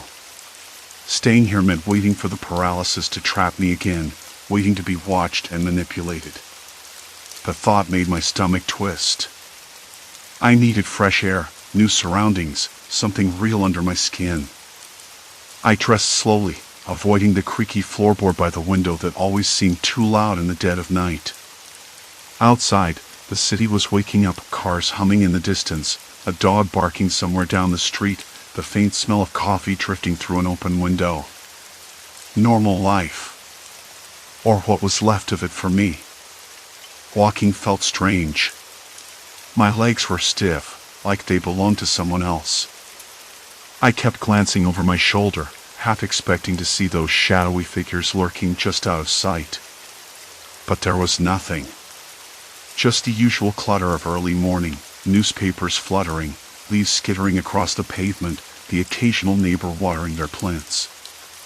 I found myself at a small cafe I hadn't been to before, a quiet place with cracked tiles and chipped paint on the doorframe. I ordered black coffee and sat by the window, watching people pass, trying to piece together who might be involved in this mess. Everyone looked so ordinary, so untouchable by the darkness I'd carried inside me. Yet, somewhere beneath their faces, I felt the same weight.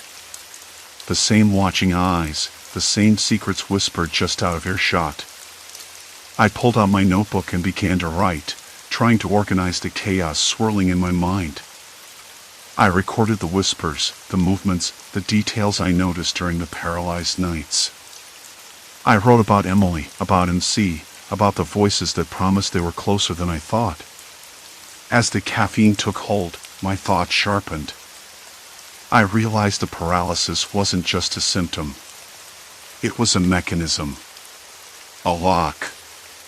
A cage designed to keep me silent, immobile, complicit.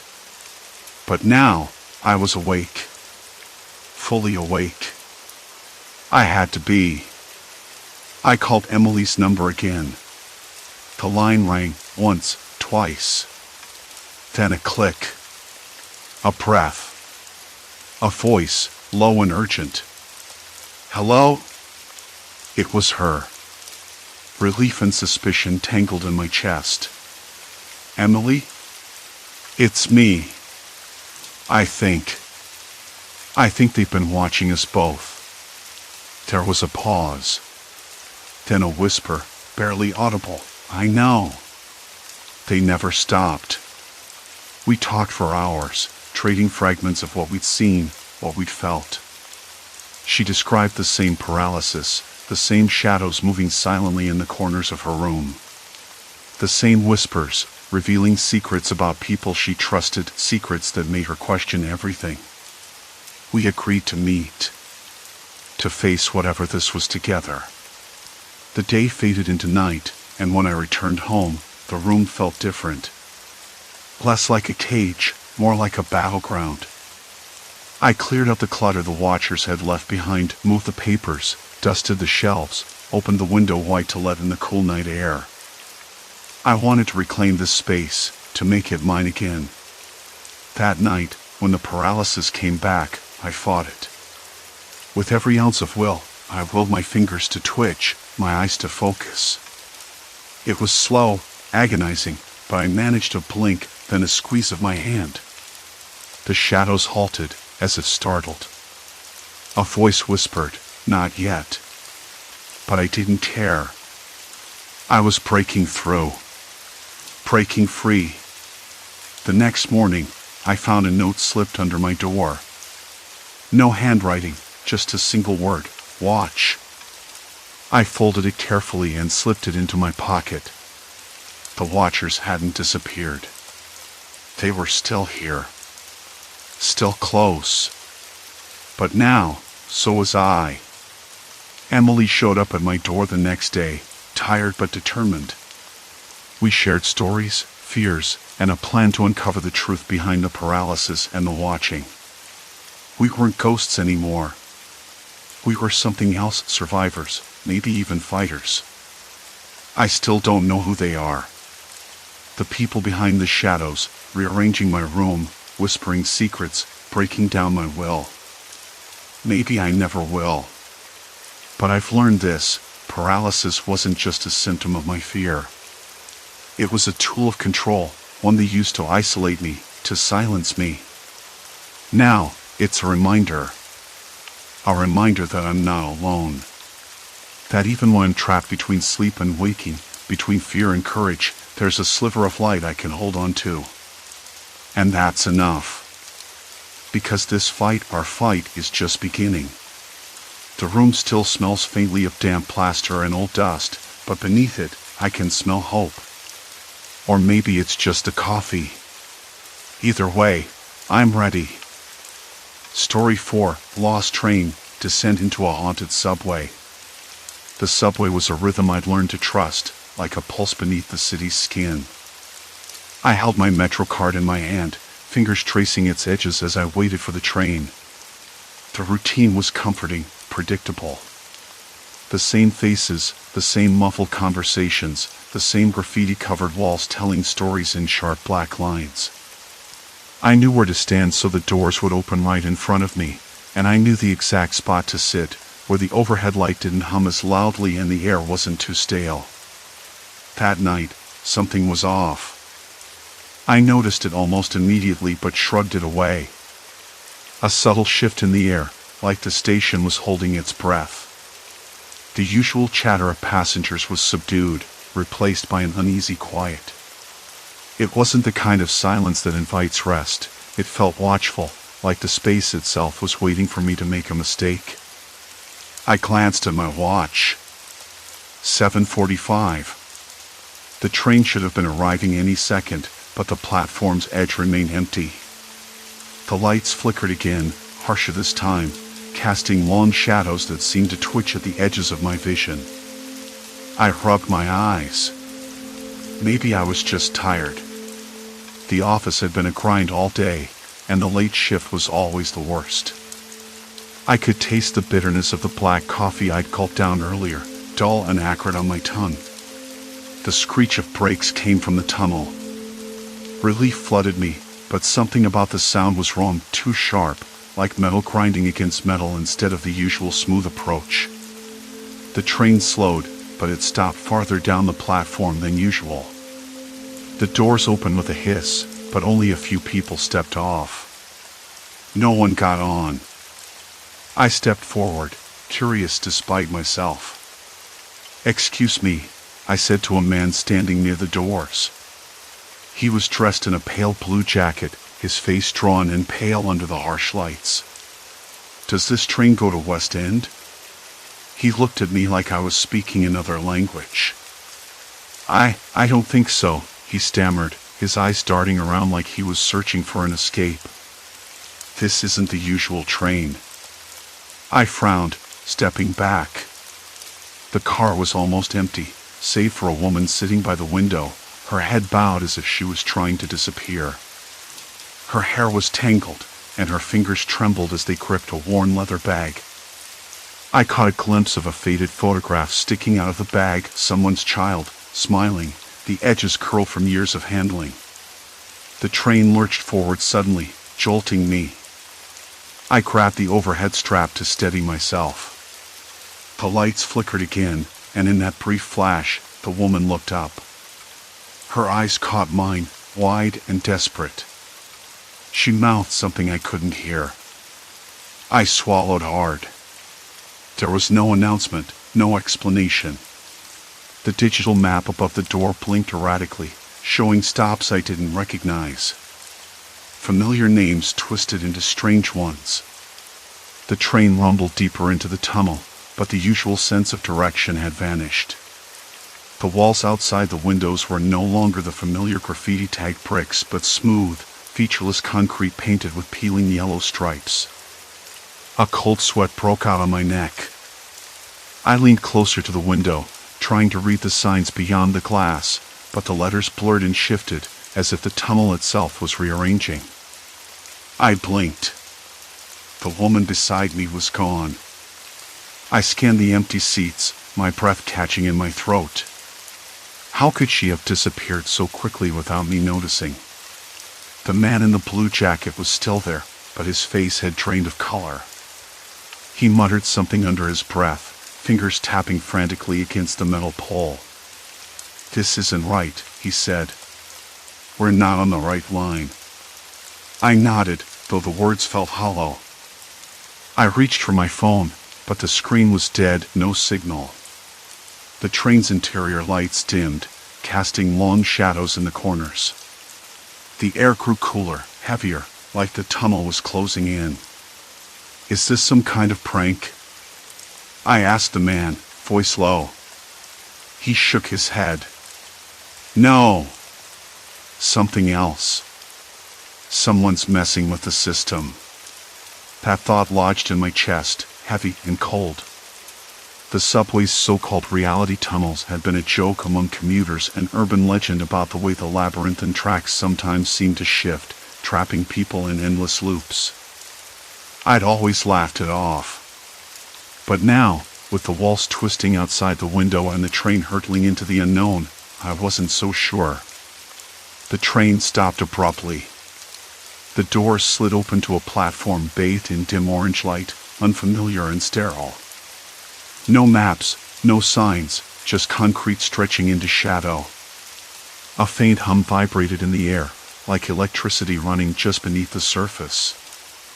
I stepped off first, heart pounding in my ears. The man followed hesitantly, eyes wide. The platform was empty except for a single bench, where a young woman sat curled up, her eyes fixed on the floor. She looked up as we approached, startled. "Do you know where we are?"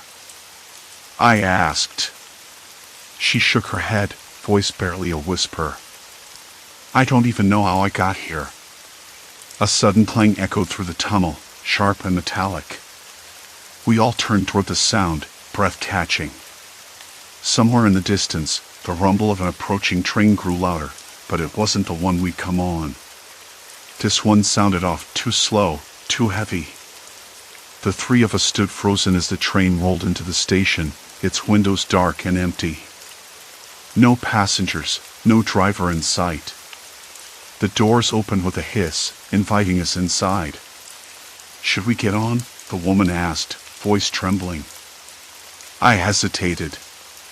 The air smelled different here, no longer the familiar mix of damp concrete and stale coffee.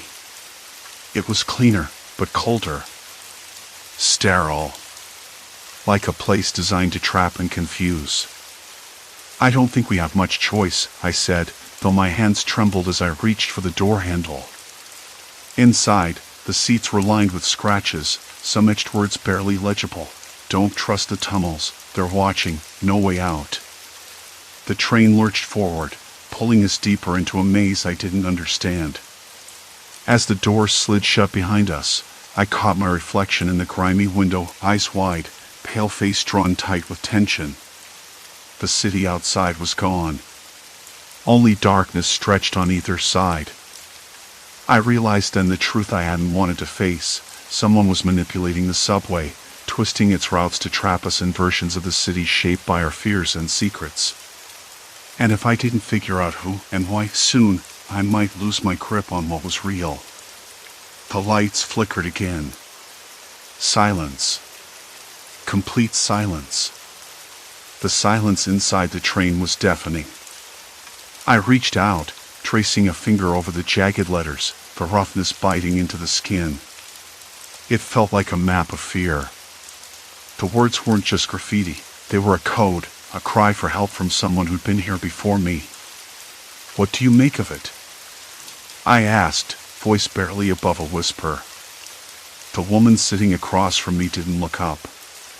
Her eyes were fixed on the dark window, reflection ghosted in the glass. She didn't answer, but I caught a flicker of recognition in her expression, as if she'd been caught between fleeing and confronting something. The train jolted again. I gripped the edge of the seat. The city outside was gone, nothing but a void beyond the windows.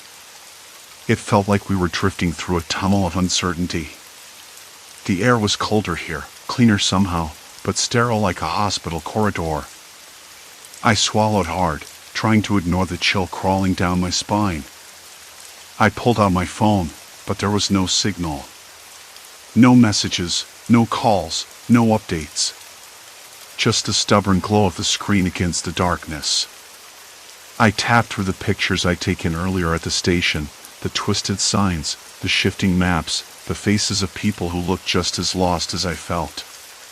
Maybe I was imagining things, but there was a pattern, something deliberate in the way the tunnels twisted, the way the stops changed names or disappeared entirely. I needed proof. Something concrete. When the train slowed to a stop, the doors hissed open, revealing Platform 13, except I was sure there was no Platform 13 on this line. The walls were slick with condensation, the tiles cracked and stained with rust-colored streaks. The overhead lights buzzed unevenly, making the whole place feel like it was decaying from the inside out. I stepped off the train cautiously. The woman followed silently, her footsteps echoing hollowly. We were alone. Or so I thought. "Look," I said, pointing to a bulletin board plastered with torn posters and faded flyers. One of them caught my eye, a schedule for the subway lines, but it was all wrong. Times overlapped, routes doubled back on themselves, and a name I recognized appeared scrawled in red ink across the corner, Martin. I frowned. Martin. The transit worker I'd met a few days ago, the one who had warned me about system glitches. He'd mentioned something about unusual activity in the control rooms, but I'd brushed it off at the time. Now it felt like a thread I had to pull. "Have you seen this name before?" I asked the woman. She finally looked at me, her eyes sharp and alert. "Martin," she repeated. "Yeah, I know him. Works nights in the control center. But I don't think he's just a technician. There's something else going on." Her voice dropped to a whisper. "People say he's the one behind the tunnels changing. Like he's rerouting the whole system on purpose." I blinked, trying to process the weight of that. If Martin was manipulating the subway, then this wasn't random at all. It was calculated. Personal. Dangerous. Why? What does he want? She shrugged. No one knows. Some say he's trying to trap people, others think he's testing something, pushing his own fears onto the network. My hands trembled again at the thought. It was too much to take in. But I couldn't stop now. Not after what I'd seen. We moved down the platform, stepping around puddles that smelled faintly of sewage and chemicals. The echo of distant footsteps made me glance over my shoulder. No one. At the far end, a service door stood ajar. Faint light spilled into the gloom. I hesitated. The woman pushed it open wider, revealing a narrow stairwell descending into darkness. "Control center," she said. "If we want answers, this is where we start." I swallowed down a rising wave of dread and followed. The stairs were steep and cold, metal grates creaking underfoot. The smell of oil and dust filled the air, mixed with something sharper, like burnt plastic. My heart ticked harder, and I fought the urge to turn back. The deeper we went, the more the city above felt like a distant memory, replaced by this underground world of shadows and secrets. At the bottom, we entered a small room cluttered with monitors and tangled cables. Screens flickered with static and scrolling lines of code. A humming server rack vibrated against the floor.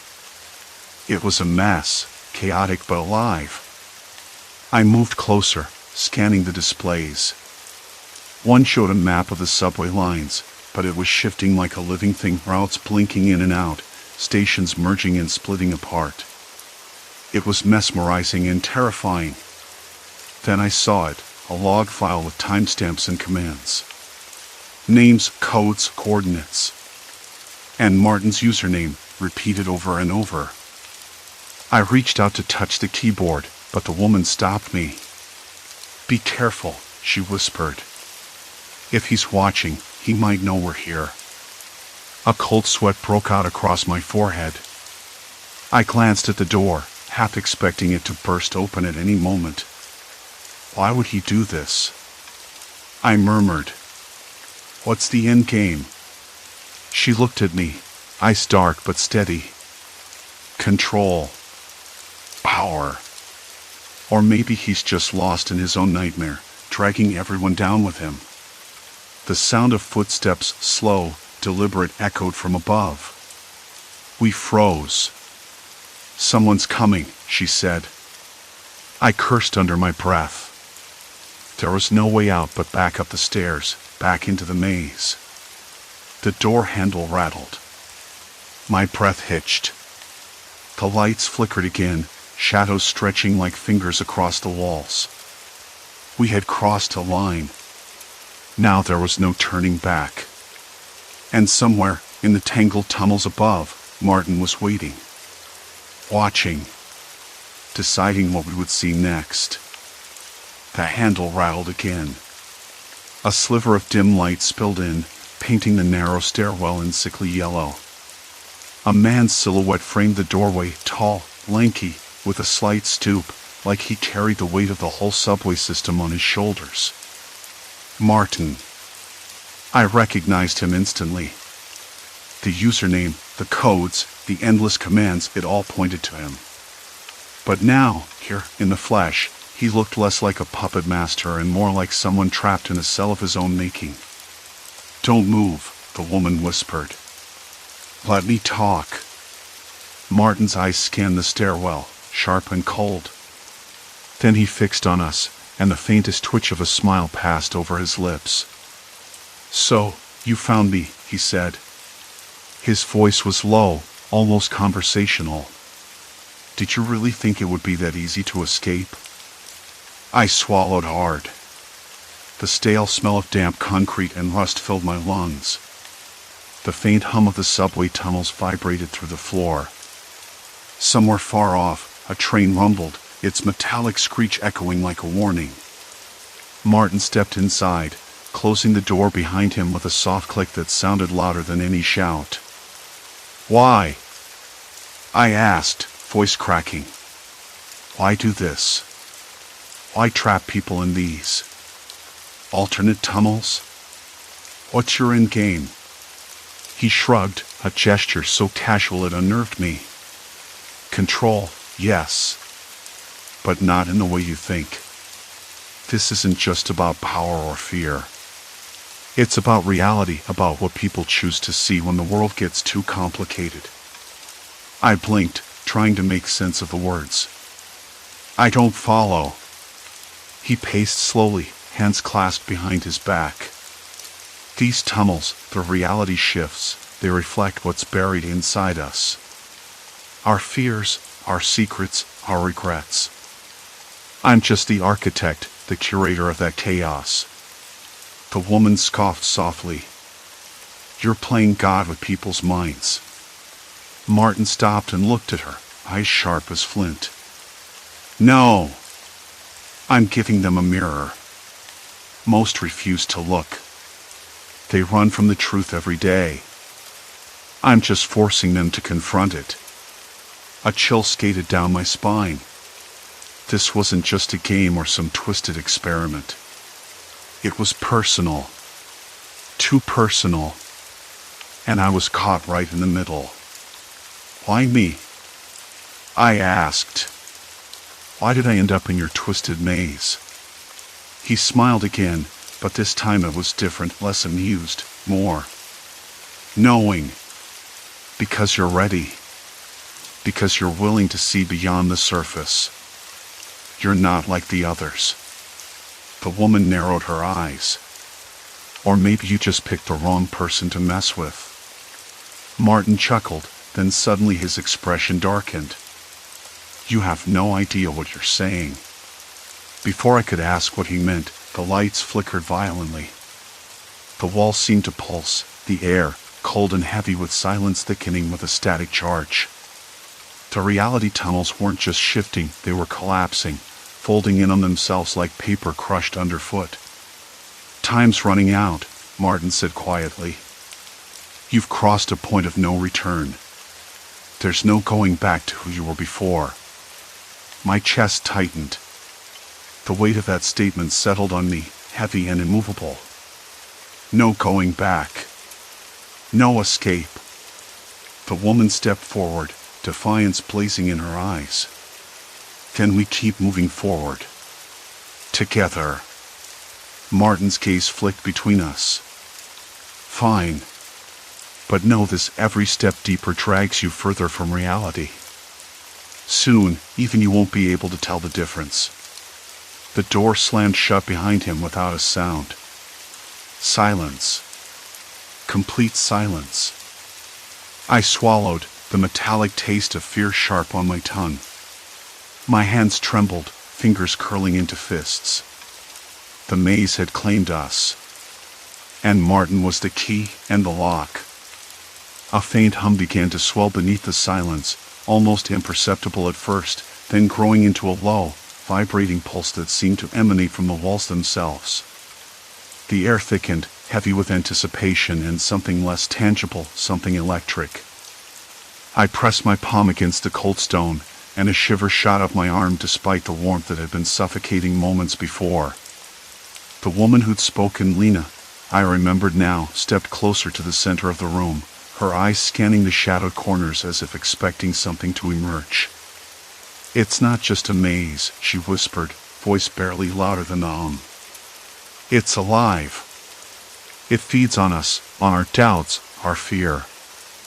I wanted to argue, to say it was just old architecture playing tricks on our minds, but the pulse thrumming under my skin told a different story. The walls seemed to breathe, contracting and expanding with a rhythm that matched my own heartbeat. The maze was more than stone and mortar. It was a beast woven from memory, hope, and despair. From the darkness to our left, a faint glow flickered. A soft blue light, pulsing like the rhythm of a distant heartbeat. Lena's eyes widened. "The core," she said, half to herself, half to us. "If we can reach it, maybe we can shut this down. Stop Martin. Stop the maze." I swallowed hard, the metallic taste still lingering but now mingled with something colder, sharper, resolve. "Then what are we waiting for?" I asked, stepping forward.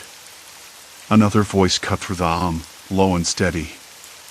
It was Jonah, his face half-lit by the eerie glow. "You don't know what's at the core. We don't know what Martin's done to it." His eyes were dark pools of doubt. "We could lose ourselves completely." I turned to him. "Or we could find ourselves.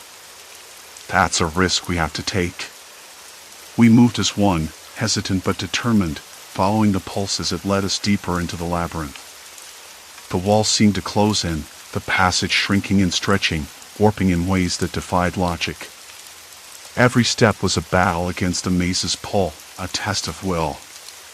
Ahead, the blue light grew stronger, a beacon in the encroaching darkness. I felt the weight of Martin's words pressing down on me about losing our grip on reality, but with each step, I also felt a flicker of something else, hope. Maybe, just maybe, defiance was the key to breaking free. The blue light pulsed ahead like a heartbeat, steady and relentless. Jonah's footsteps echoed beside me, uneven, hesitant but determined. His voice had gone quiet, swallowed by the pressing dark. I could hear my own breathing, ragged and quick, like I was sprinting even though we barely moved. The maze was testing us. I could feel it, an invisible hand tugging at my resolve, trying to pull me under. "Do you think Martin built this?" I whispered, barely trusting my voice to carry. Jonah's laugh was short, almost bitter. "If he did, he's more twisted than I ever imagined." He paused. "But it's not just Martin. Someone else has to be controlling this. Someone who knows exactly how to bend the system to their will. That realization hit me harder than the damp chill. This wasn't just a malfunction or a glitch. It was deliberate. Calculated. A trap set with surgical precision. The walls around us shimmered faintly, like heat waves on asphalt, but colder, more sinister.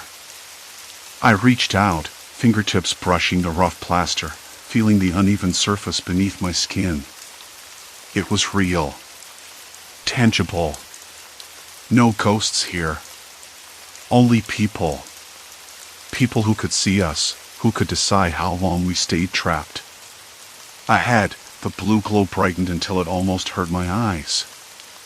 I blinked, trying to focus. The passage opened into a cavernous chamber.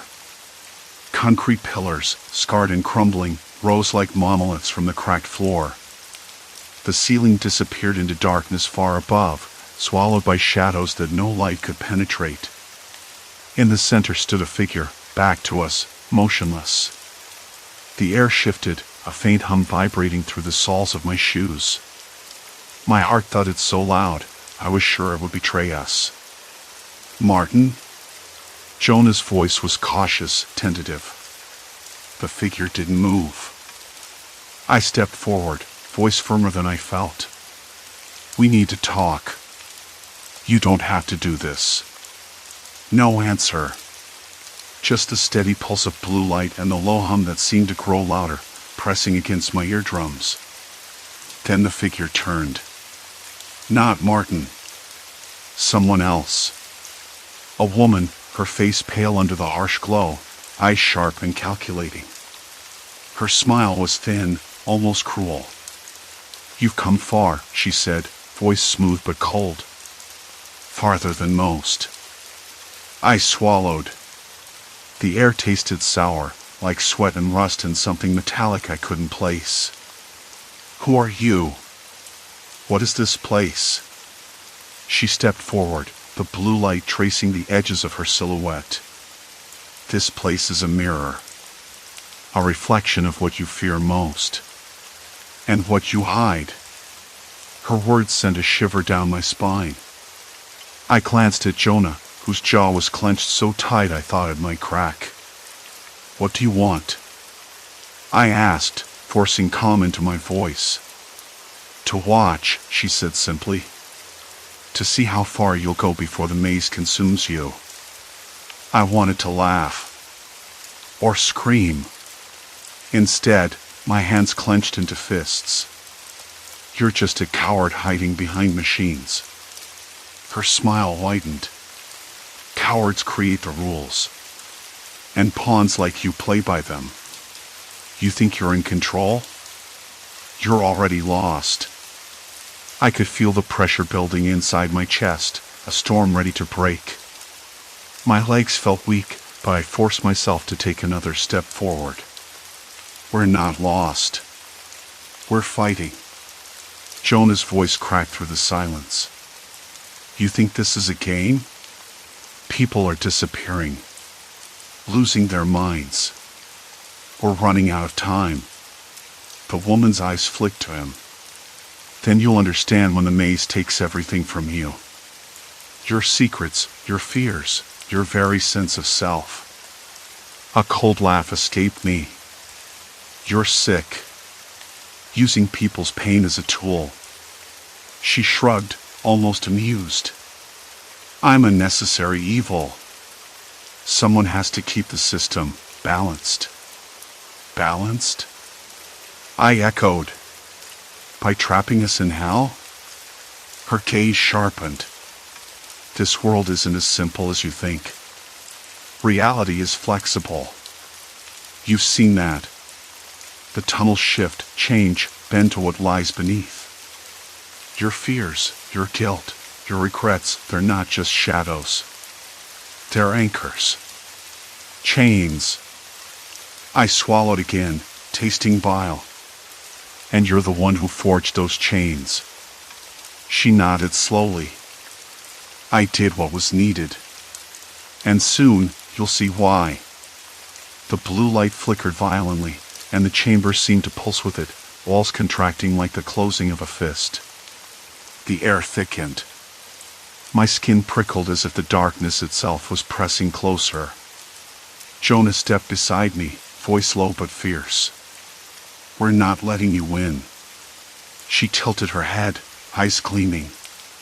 "This isn't about winning or losing. It's about survival. And only those who understand the maze can escape it." Suddenly, the ground beneath us trembled, dust cascading from the cracked ceiling. The pillars groaned, ancient and unstable. A gust of cold wind whipped through the chamber, carrying whispers, fragments of voices we'd heard before, echoes of memories I thought I'd buried. Voices that called out my name. I staggered, a wave of dizziness crashing over me. The woman's smile faltered, just for a moment. "Don't listen," Jonah urged fiercely. "It's a trick." But the whispers grew louder, wrapping around my mind like threads tightening into a noose. I tasted salt, sharp and bitter, and my throat closed. I wanted to run, to scream, to break free, but my feet were rooted. The woman's voice cut through the chaos. "You can't escape who you are. The maze knows. It sees. It waits." I shook my head, trying to clear the storm inside me. "We won't let it win." She stepped back, the blue light dimming with her retreat. "Then prove it." The chamber dissolved into darkness. Silence.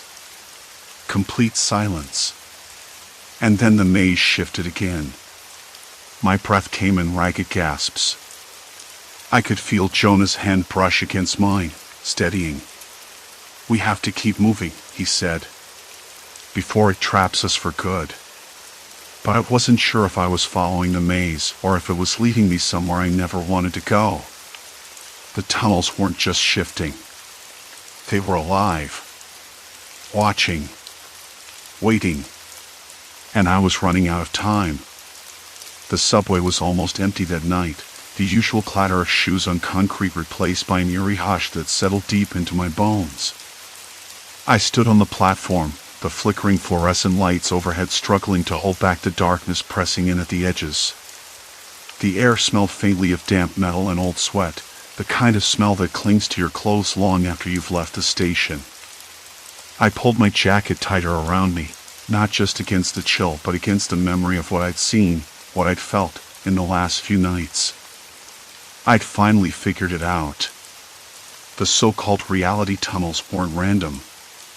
They were engineered, carefully calibrated shifts in the subway's layout, designed to trap people in versions of the system that echoed their own fears and secrets. What I didn't know was who was behind it or what they wanted. That was the last piece of the puzzle, and I was going to find it before the subway swallowed me whole. I checked my watch. 10 past midnight. I had a window. The last train would come through any minute. I needed to be ready. It started with the patterns. The subtle shifts in the tiles, the way the signs changed ever so slightly, the way the announcements sometimes murmured names I hadn't heard in years. At first, I thought I was losing my mind. The flickering lights overhead made the shadows dance in a cruel game of hide and seek, and I could almost swear the walls leaned in closer every time I blinked. But then I noticed the messages, graffiti that wasn't there before, scrawled in tiny, precise letters on the cracked plaster. "How deep does your tunnel go? We know what you hide." The handwriting was familiar. I recognized it from the notes left in the lost and found at the station months ago, the ones I'd ignored. I was being watched. Manipulated. The longer I stayed, the more I realized the tunnels were a psychological trap. They matched your deepest anxieties, your regrets, your secrets, and built a maze around them. The man who'd been following me in the shadows, the one whose face blurred every time I tried to focus, wasn't some ghost or figment of my imagination. He was real. He was the puppeteer. I wanted answers. The truth. I stepped onto the platform edge, feeling the vibrations of the approaching train under my feet. The screech of brakes and the rush of air filled the tunnel, but this time I wasn't running. I was ready.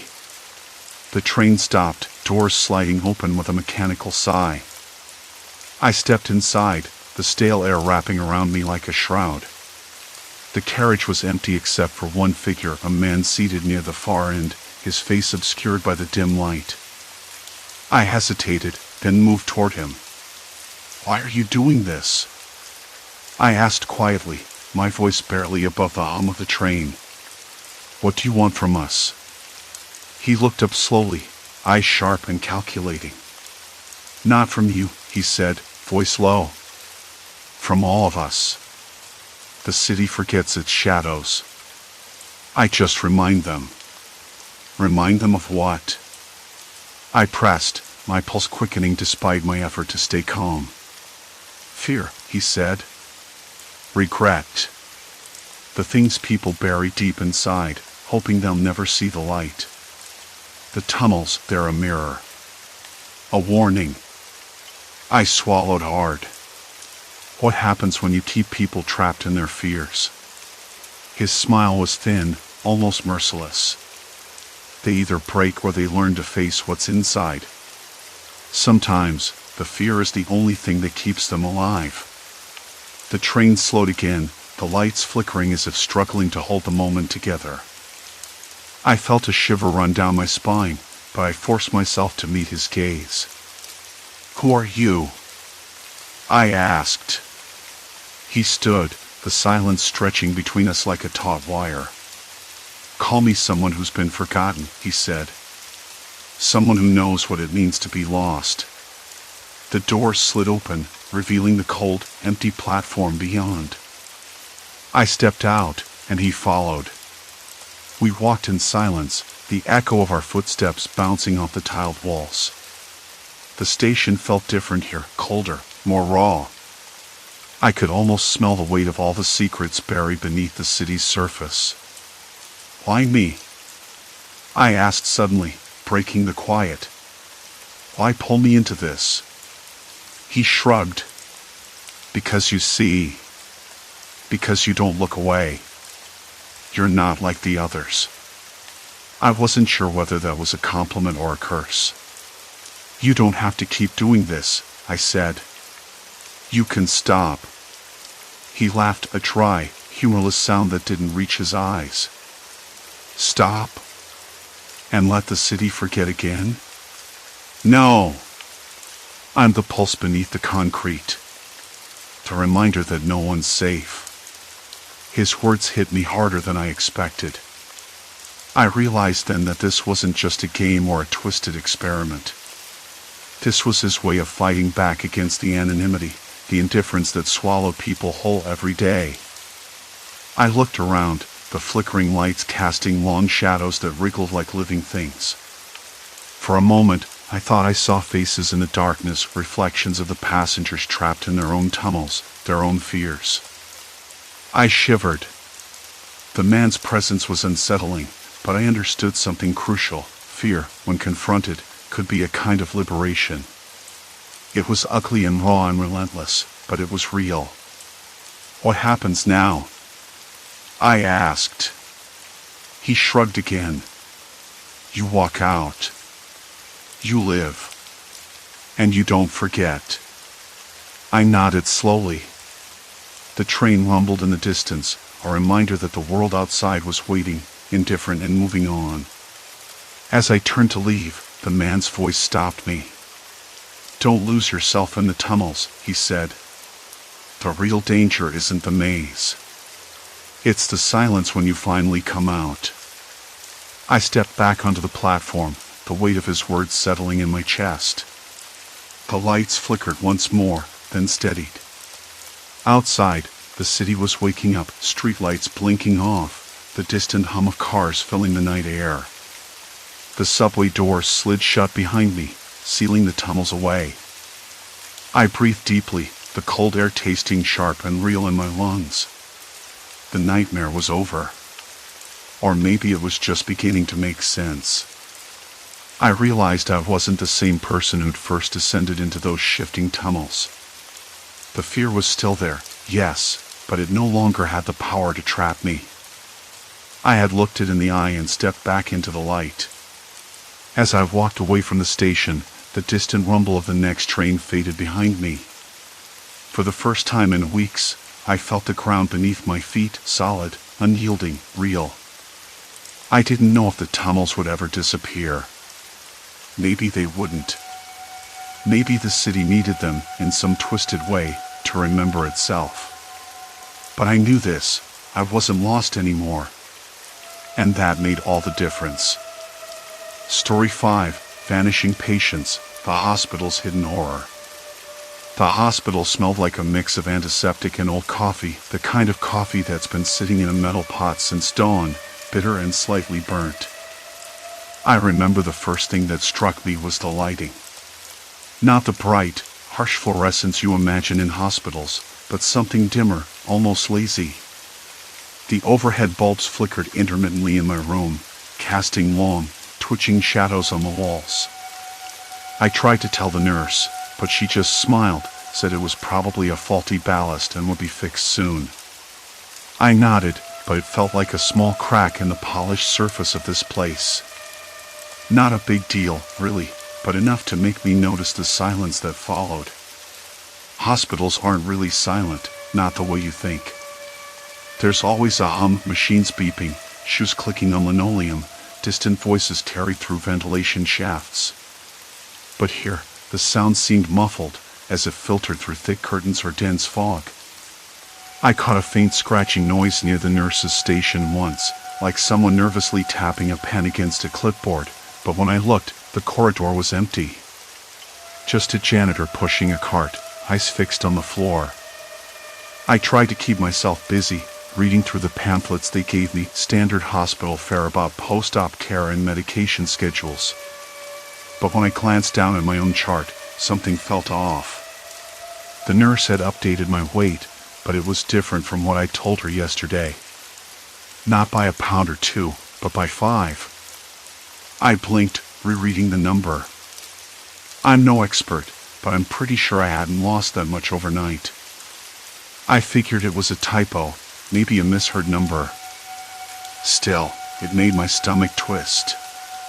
Later, I overheard a conversation that didn't quite fit the sterile white walls and polite smiles. I was sitting in the waiting area near the nurse's desk, flipping through a magazine I wasn't really reading, when 2 staff members engaged in a hushed exchange. Their voices dipped low, tearful, like they didn't want to be overheard. Patient 47, gone this morning, one said. No transfer paperwork. Nothing in the system. The other replied, that's the 3rd this month. They just disappear. My head snapped up. Gone? Disappear? I scanned the room, with its faint smell of dust and decay. No one else seemed to notice. The words felt like a cold draft slipping under the door. I didn't want to eavesdrop, but the curiosity gnawed at me. Who were these patients? Where could they have gone? I tried to shake the thought off, blaming my imagination or maybe the fatigue from being cooped up in this place. Still, the idea lingered stubbornly. Back in my room, I stared at the whiteboard by my bed, the one the staff used to write daily notes and schedules. My name was there, clear and neat, but underneath, the date of my procedure had been changed. Not by 1 day, but by a week.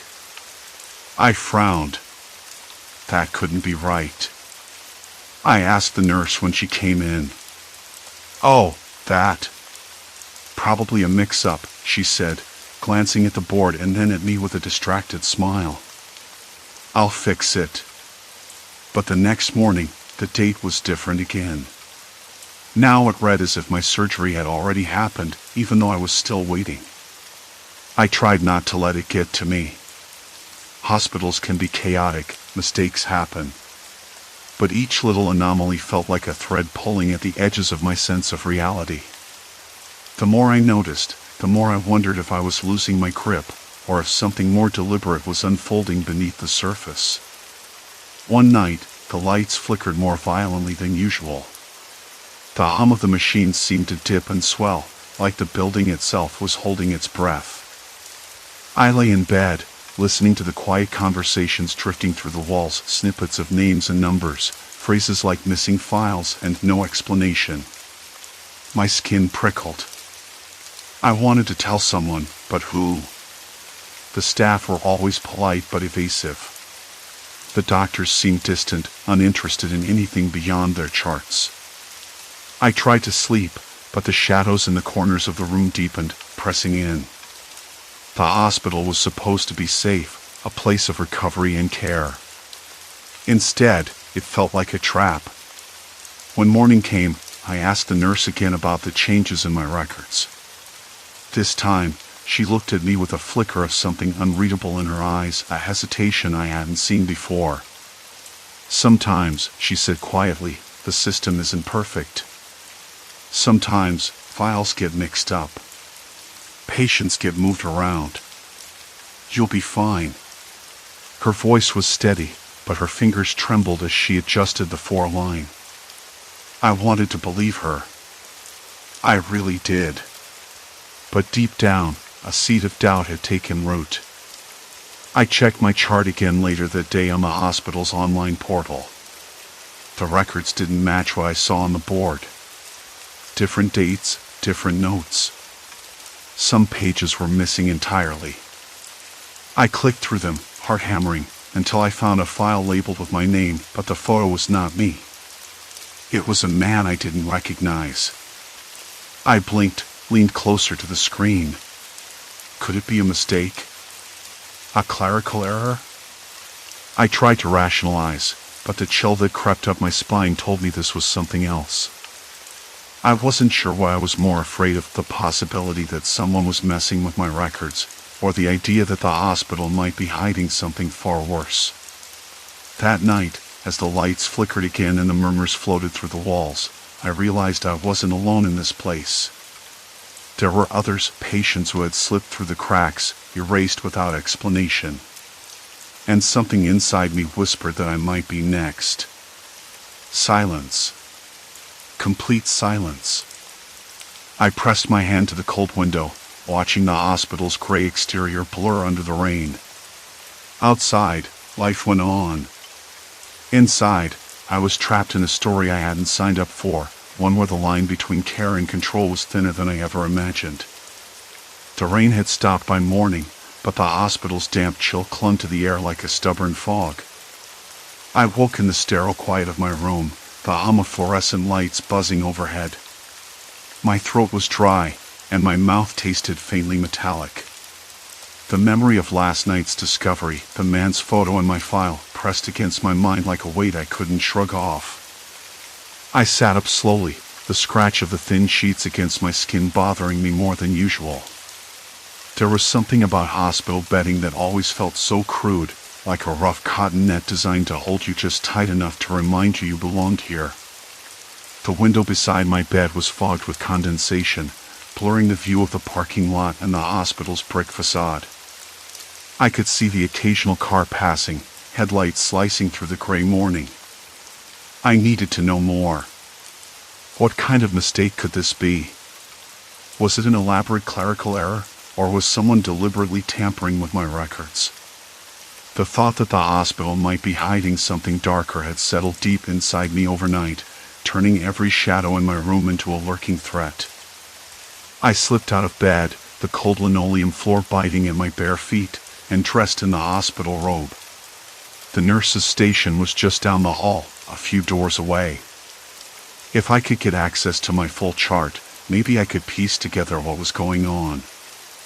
I remembered the terminal I had accessed last night, the one with the wrong photo. If I could get back there during the day, when maybe fewer people were around, I might find something else. The hallway was quieter than I expected. Early morning light filtered through the small windows at the end of the corridor, casting long, pale shadows. The smell of antiseptic was stronger now, mingling with a faint scent of bleach and something else, old paper, maybe? or the faint musk of tired humans who had been here too long. At the nurse's station, a middle-aged woman with carefully applied makeup and a name tag reading Janice glanced up at me. Her eyes were tired but alert. "Morning," I said, trying to sound casual. She gave a polite nod. "Good morning. Can I help you?" I hesitated. I was wondering if I could see my full medical records. Something seems off with what I was told. Janice's eyes flicked around the station, as if checking for someone watching. "Patient records are confidential. But if you have any questions about your treatment, I can help." I forced a smile. "I understand.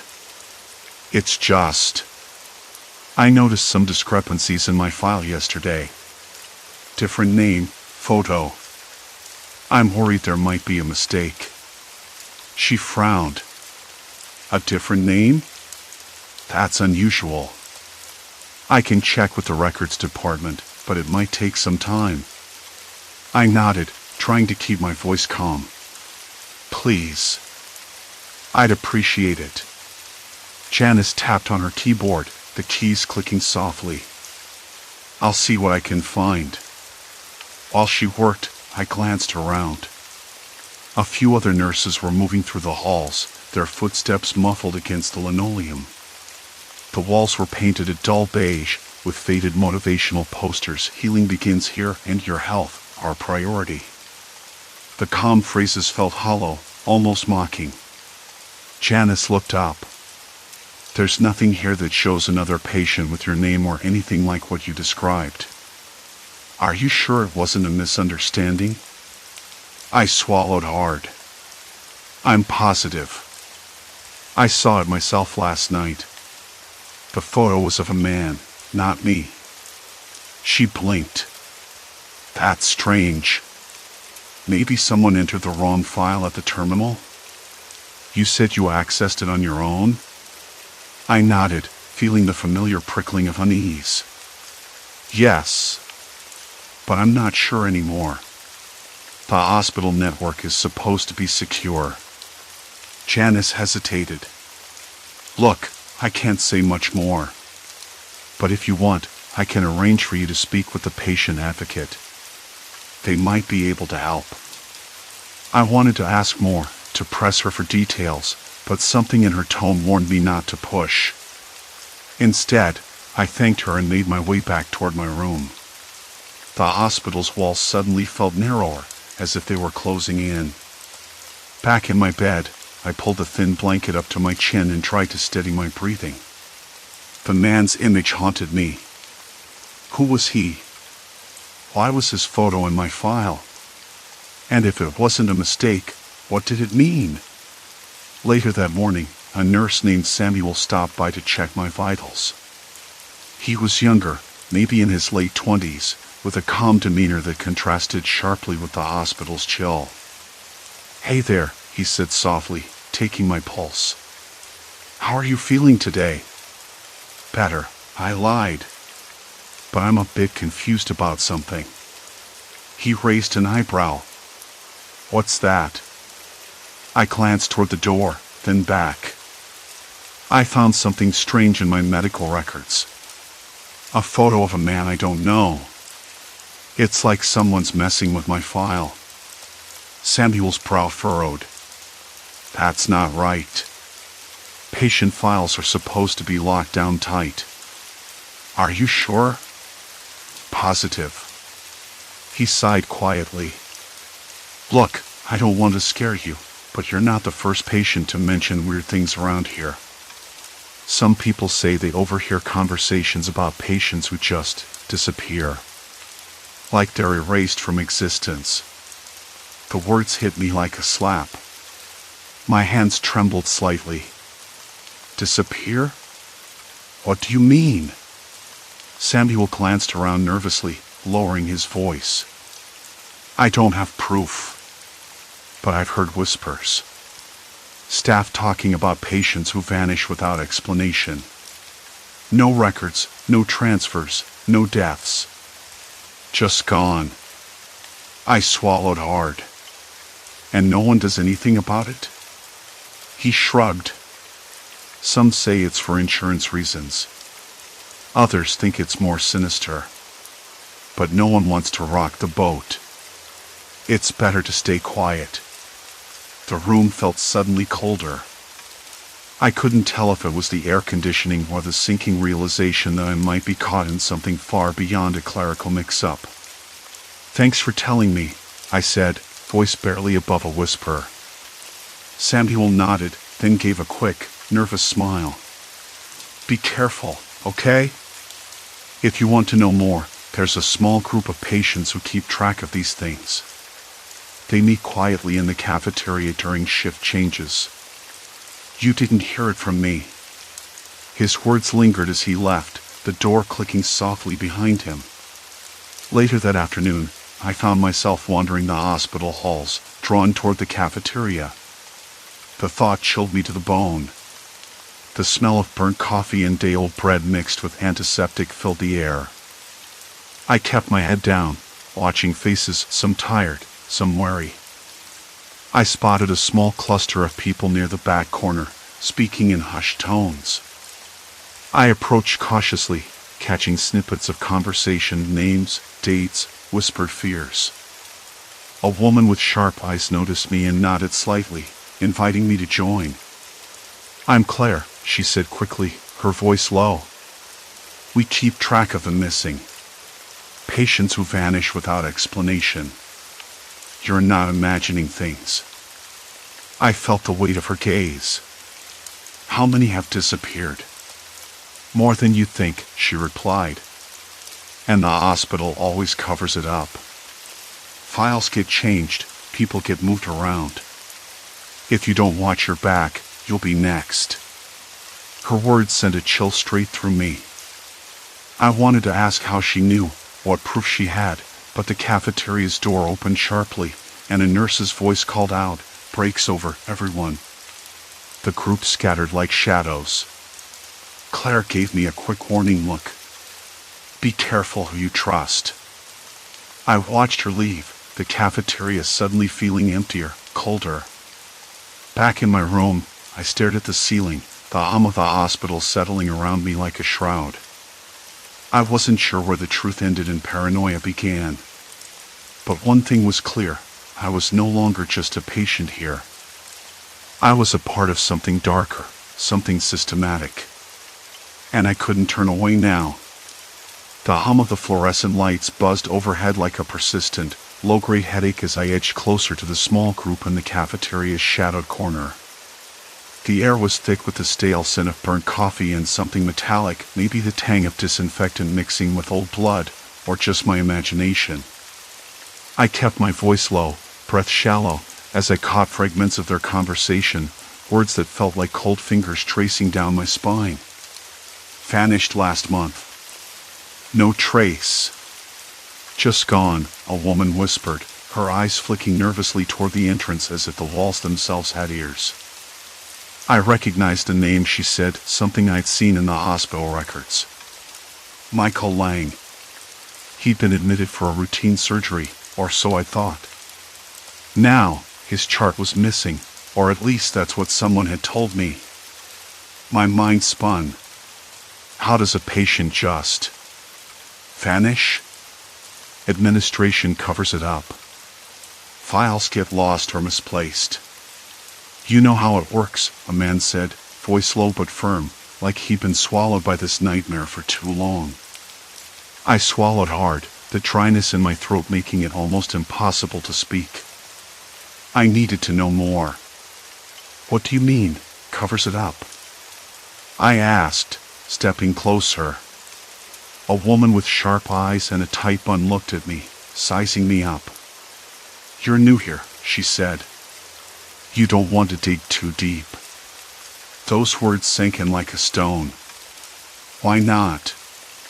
Because they want to keep us all locked in? Because the hospital isn't what it seems? I could almost taste the bitterness of fear rising in my mouth. It wasn't just a place to heal. It was a trap. Samuel's warning echoed in my mind, "Be careful." I nodded, though my hands trembled despite my best efforts to steady them. "Look," the man continued, "there's a pattern. Patient schedule for minor procedures. Routine stuff. Then, after a few days, they disappear. No record. No explanation. Nurses get reassigned, doctors change schedules. The whole floor looks like it never existed." I glanced around.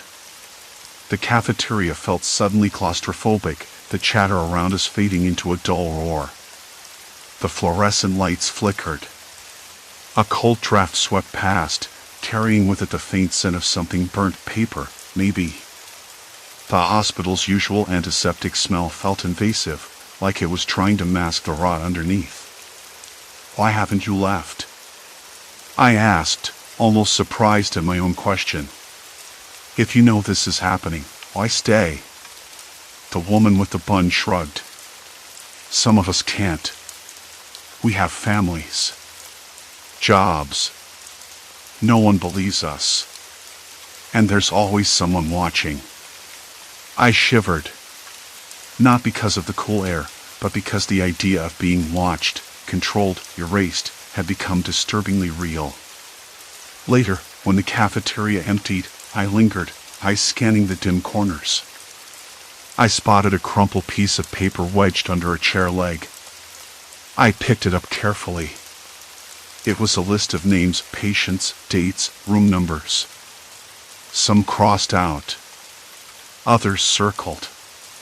Michael Lang was on there, with a line through his name and a date next to it.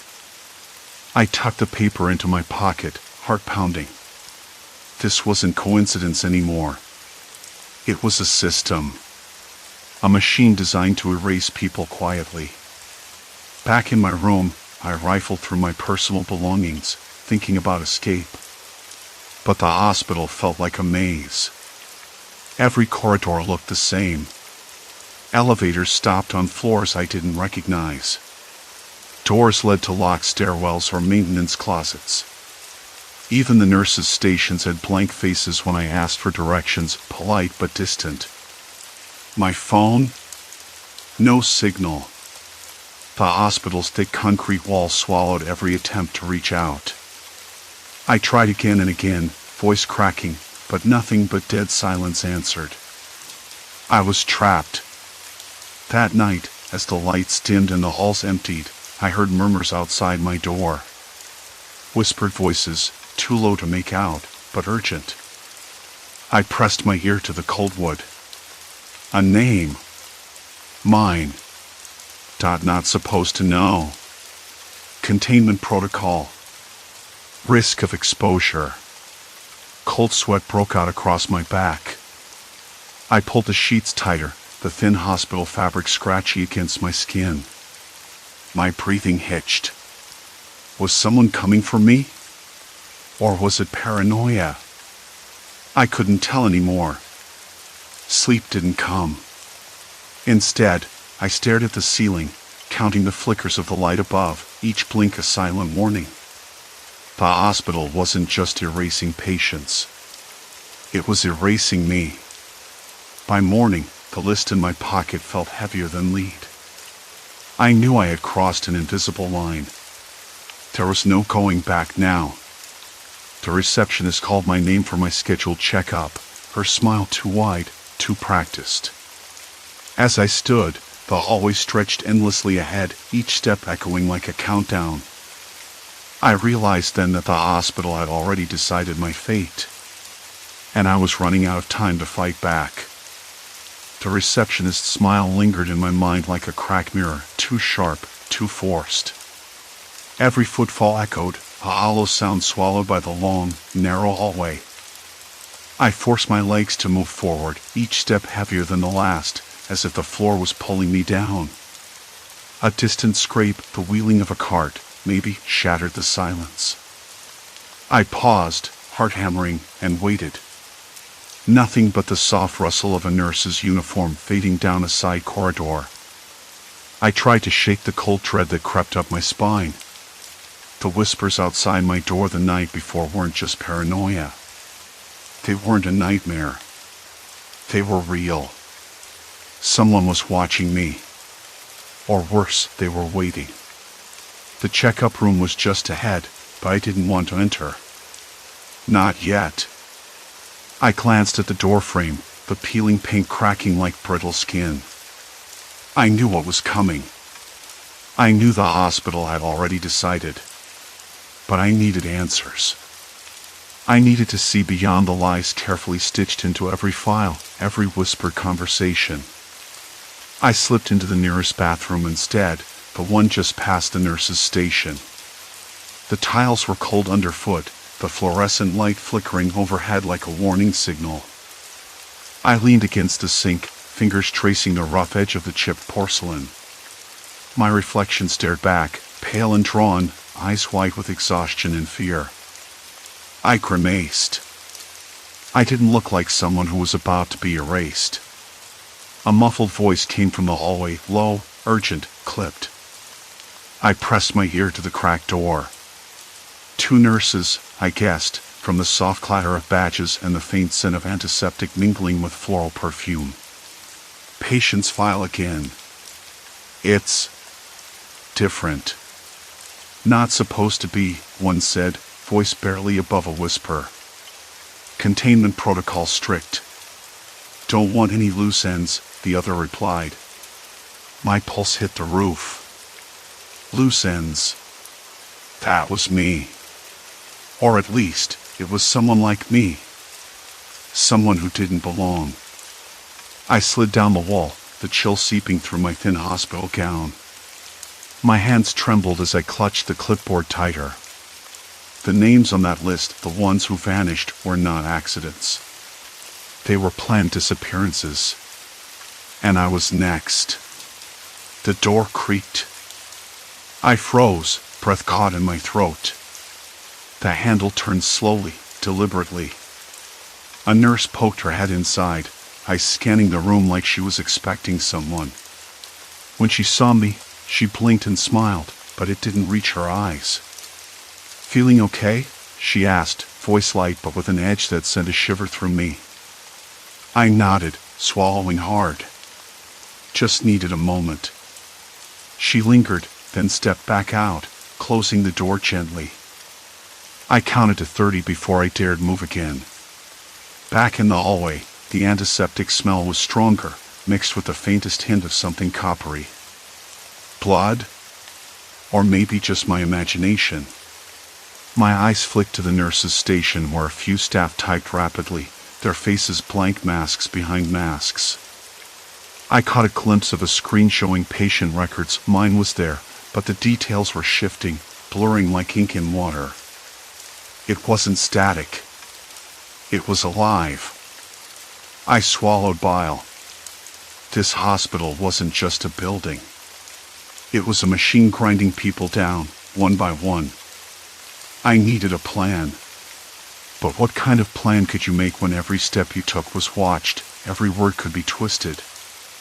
I remembered the janitor I'd seen earlier, a man with tired eyes and a scuffed uniform, moving quietly through the halls like a shadow. Maybe he knew something. Maybe he wasn't part of this. I found him by the stairwell, leaning against a mop bucket, wiping sweat from his brow with a stained rag. His gaze was sharp despite the exhaustion. "You work here long?" I asked, voice low. He looked me over, eyes flickering with caution. "Long enough," he said, voice rough like gravel. "Not many last." I nodded, careful not to reveal too much. "Have you noticed anything strange? People disappearing? Files changing?" His jaw tightened.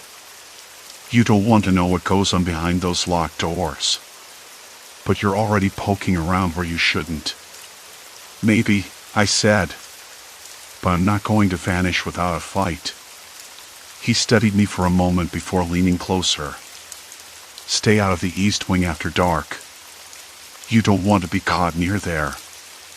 I frowned. "Why? What's there?"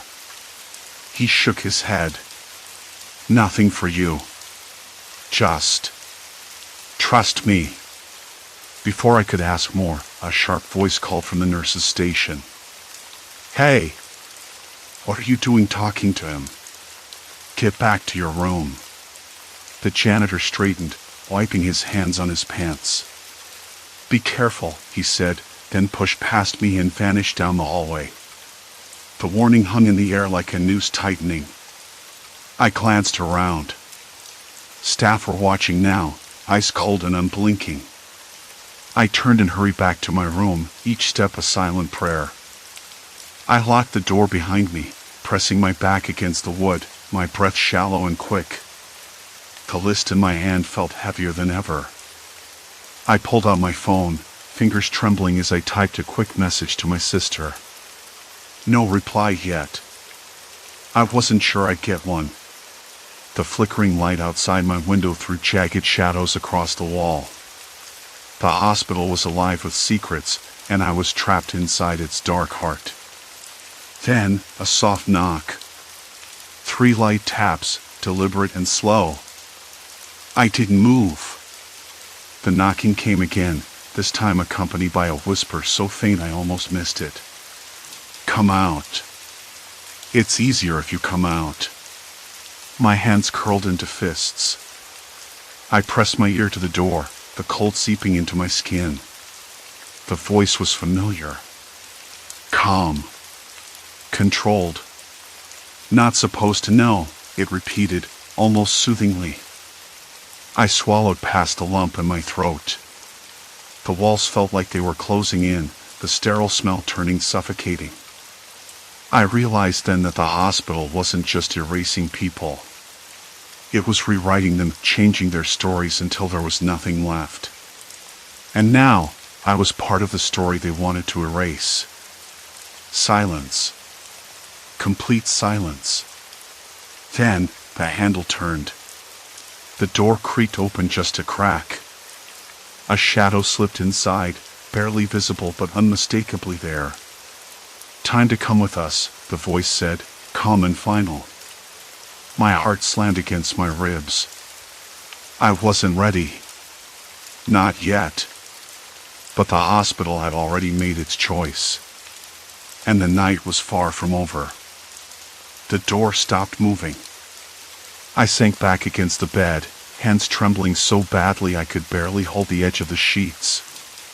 My skin prickled with cold sweat, though the room was stifling with the faint, sterile warmth of recirculated air. The quiet was unnatural, too complete. The sound of my heartbeat filled the space, loud and uneven, like a warning. That night lasted forever. I lay awake, eyes fixed on the ceiling tiles and their faint, flickering grid of light. I tried to make sense of what had just happened, but the edges blurred, like a dream slipping through my fingers.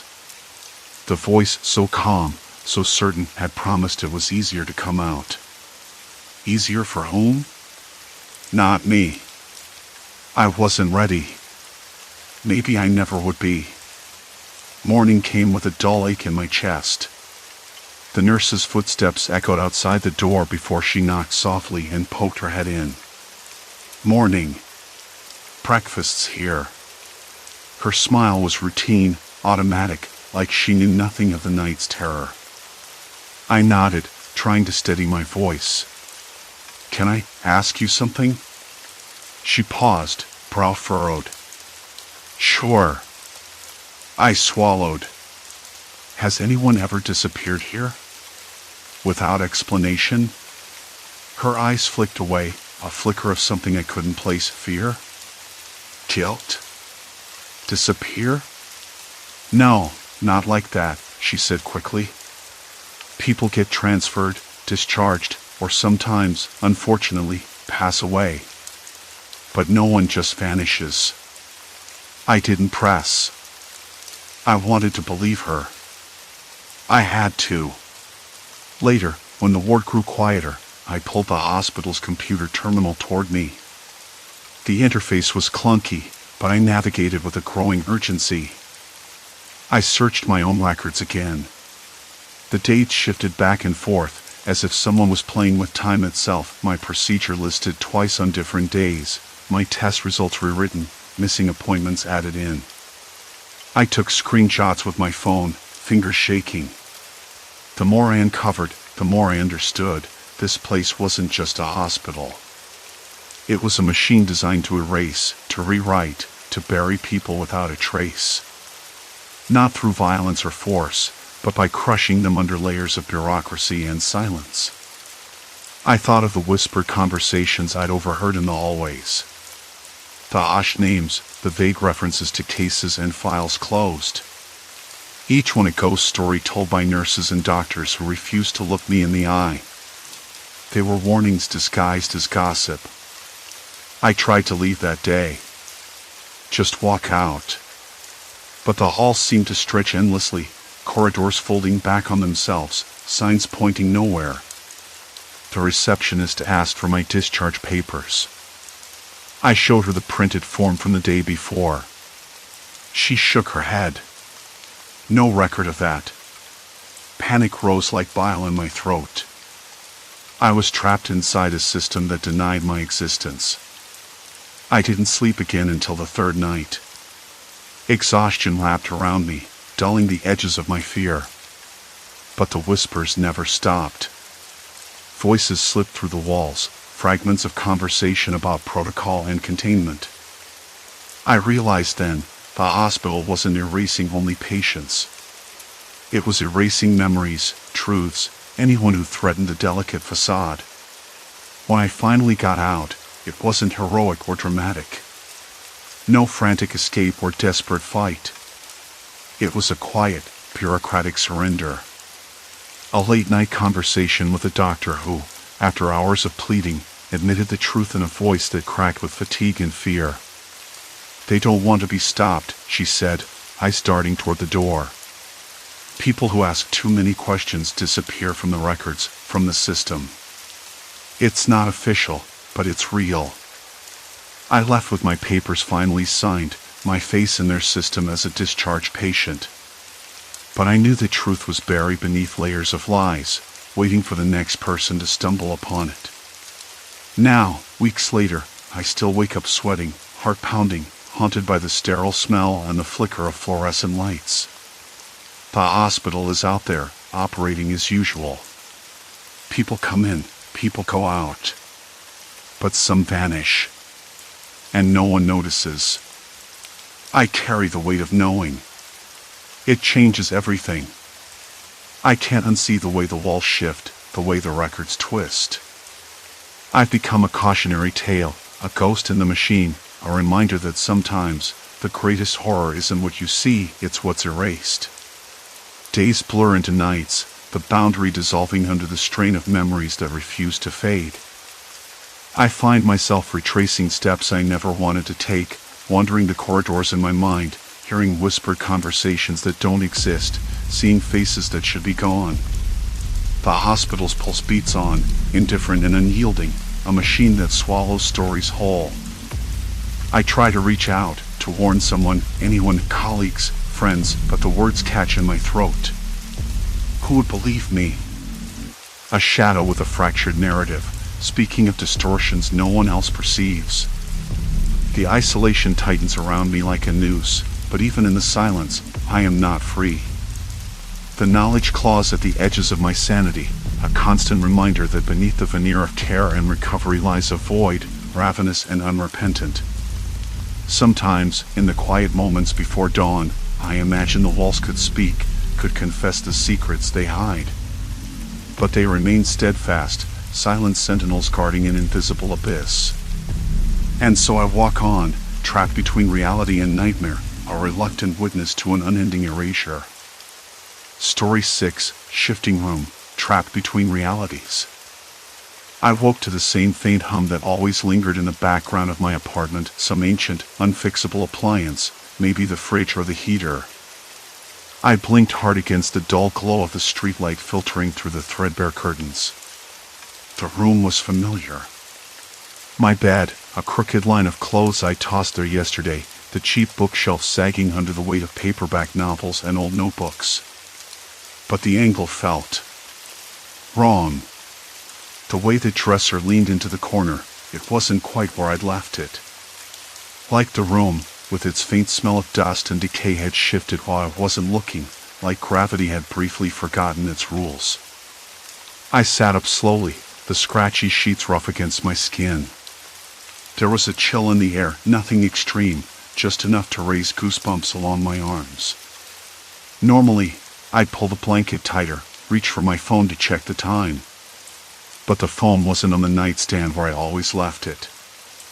I scanned the room, feeling that weird pull in my chest, the one that makes you question your own senses. The floorboard creaked as I swung my legs over the side of the bed.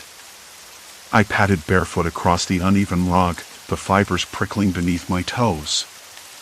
My bedroom door was closed. I'm pretty sure I left it open last night. I hesitated before turning the handle, a flicker of hesitation I couldn't quite explain. The hallway was dimmer than usual, the overhead bulb flickering in a tired rhythm. The wallpaper, dull beige with faint floral patterns, seemed to ripple slightly, like a mirage. I rubbed my eyes, blinking faster. There was a faint smell of damp plaster, like after a rain that never came. I frowned. I'd never noticed that before. I walked toward the living room. The layout was familiar, but something about the furniture arrangement felt just a few degrees off. My armchair, usually beside the window, was now shoved awkwardly against the wall. The coffee table was slightly twisted. On top of it, my mug from yesterday sat with a dark stained coffee? Tea? I couldn't remember. The taste of bitterness hovered in my mouth like a ghost. I sat down, the chair's fabric rougher than usual, and looked around. The television was on, though I was sure I'd turned it off before bed. It hummed quietly, flickering images that made no sense, static interspersed with quick, unrecognizable shapes. I reached out to turn it off, but my hand trembled, unsure if I was awake or trapped in some half-remembered dream. "Hello?" I called softly, though I knew I lived alone.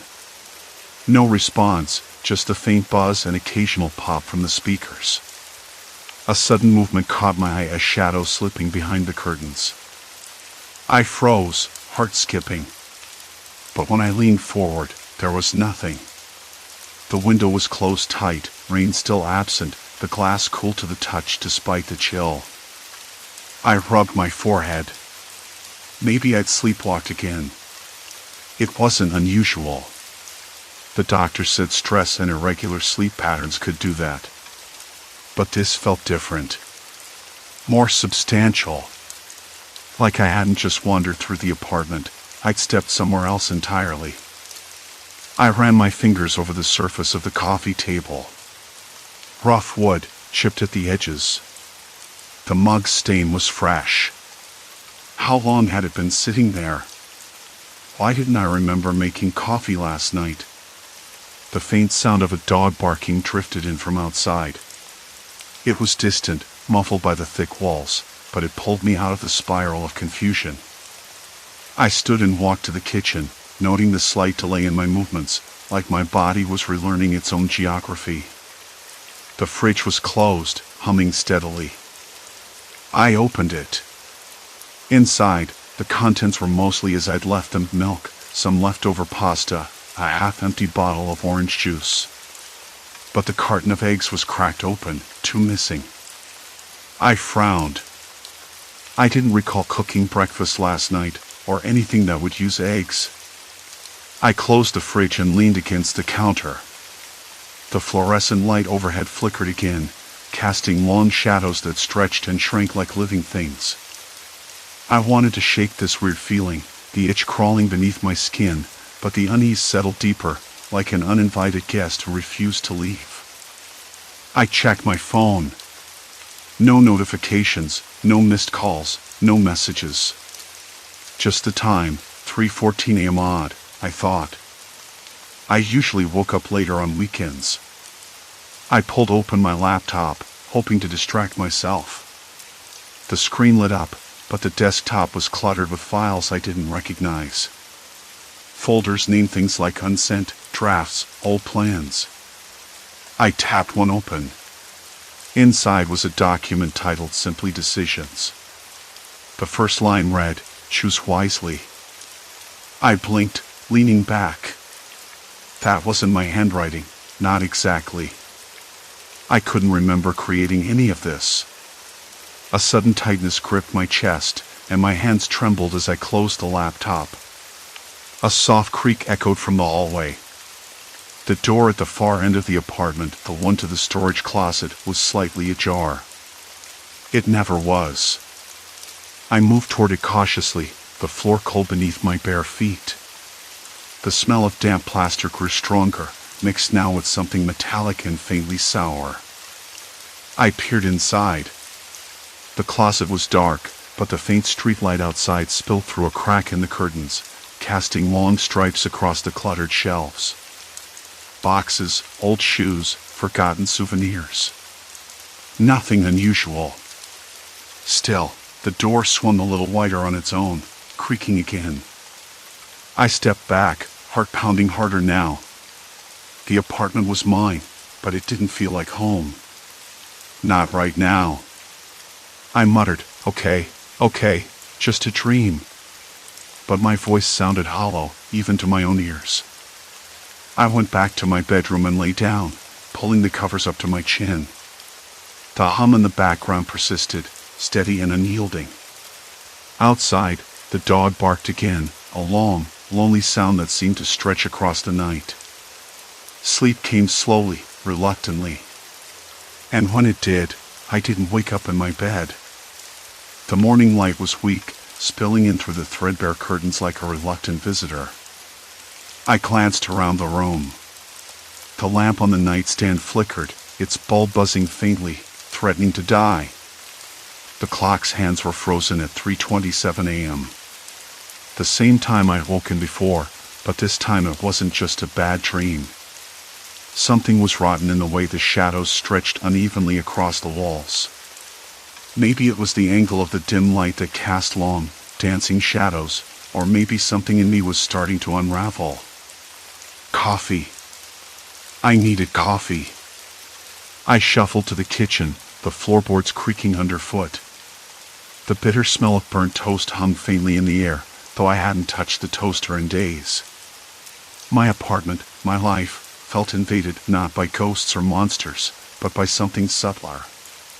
A crack in the foundation of reality, maybe, or just my own unraveling mind. I pulled my phone from the counter, fingers trembling a bit as I unlocked it. No messages. No missed calls. But the wallpaper, the photo of my sister and me at that lake last summer, was different. Her head was tilted slightly more than I remembered. I blinked hard. It was the same photo. I'd seen it 1,000 times. But this felt wrong. I called her. The line rang twice before she answered, her voice bright but cautious. "Hey, you okay? You sounded weird last night." I hesitated. "I don't know. I think something's wrong. Not just with me. The apartment feels different. Like it's moved while I wasn't looking." She laughed, but it was nervous. "Moved? Like the furniture?" "Yeah. And the closet door was open. It never is. And there was this smell, like wet plaster mixed with something metallic." There was silence on the other end. "Maybe you're just stressed. You've been working too much." "Maybe," I said, but I didn't believe it. "Listen, can you come by today? I need someone to see this." "I'll swing by after work," she said. "Just try not to lose it, okay?" I hung up, the knot in my stomach tightening. She was right, I was exhausted.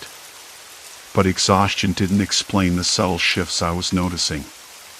The way the door frame near the kitchen looked slightly crooked. The faint hum that seemed to pulse through the walls at night, like a distant machine running somewhere deep underground. I started an inventory, making notes on my phone.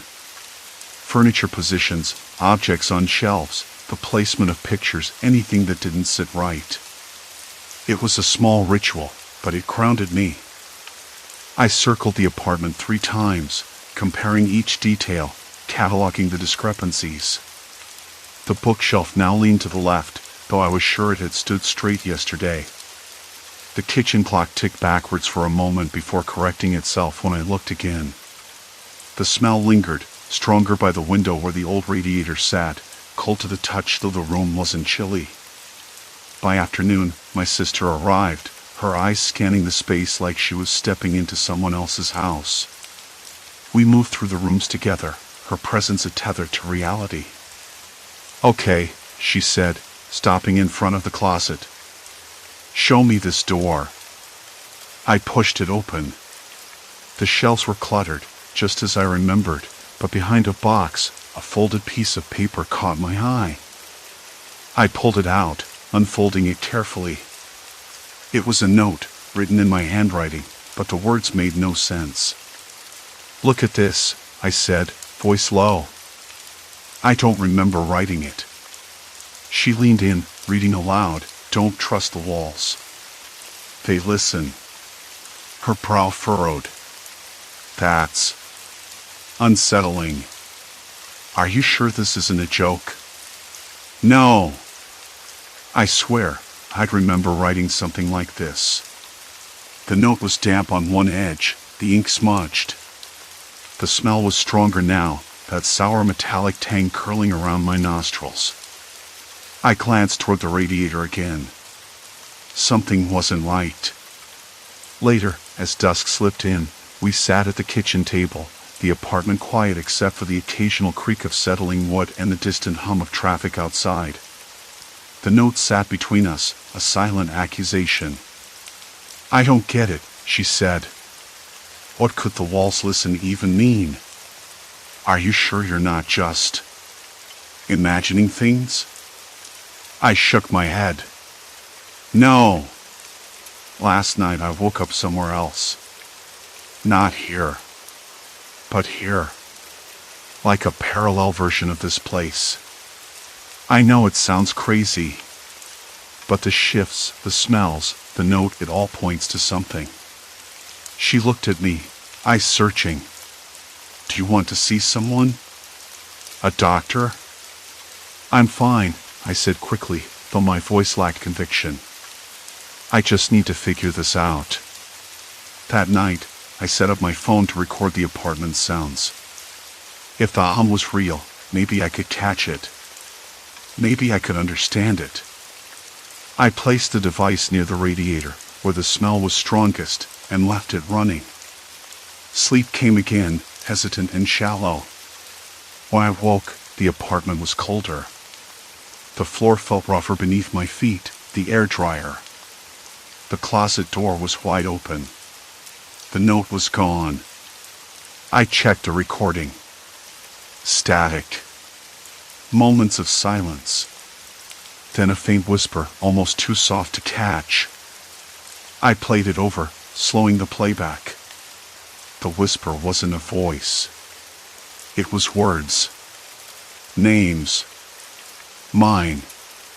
My sister's. Words I didn't understand. A knock at the door startled me.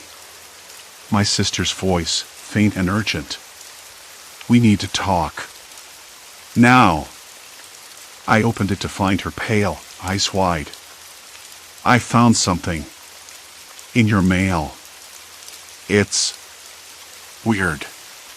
She handed me an envelope, no return address.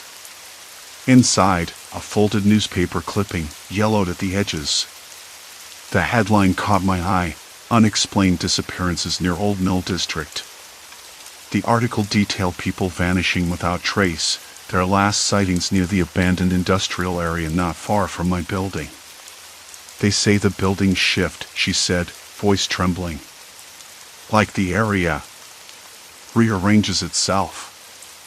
I looked up, the room suddenly feeling far too small. The radiator hissed softly, a breath against the silence. The walls were listening. I could almost believe it. "We need to go there," I said. I need to see it for myself. She nodded, though fear flickered behind her resolve. As we prepared to leave, the apartment seemed to hold its breath. The shadows stretched longer, the hum deepened into a low thrum. The note's warning echoed in my mind, louder than before. The walls were listening. And now, so was I. The streetlights outside flickered like faulty nerves, their uneven glow casting fractured shadows through the blinds. I looked over at her, May, pale and wide-eyed, the kind of look that makes you want to offer comfort even when you're running on empty yourself. I don't like this, she whispered. Not one bit. Her voice trembled, but I couldn't tell if it was from fear or something else, exhaustion, maybe. I rubbed the back of my neck, the fine hairs prickling under my fingertips. Neither do I said. But ignoring it won't make it go away. Her gaze flicked to the window, to the creeping shadows clawing at the edges of the street. The buildings shift, she repeated, voice barely audible. Not like a trick of light. Like they actually move. I swallowed hard. The article had mentioned it, people vanishing after wandering into the maze of rusted steel and broken glass. The old mill district wasn't just abandoned, it was alive in some twisted way, a labyrinth that rearranged itself. But how? And why? I stood, pacing the room, with its faint smell of dust and decay. The walls felt closer now, a tightening cage. A low hum vibrated through the floorboards, subtle but insistent. My skin prickled with every step, like I was treading on the edge of something I wasn't supposed to see. We need to go there, I said, voice firmer than I felt.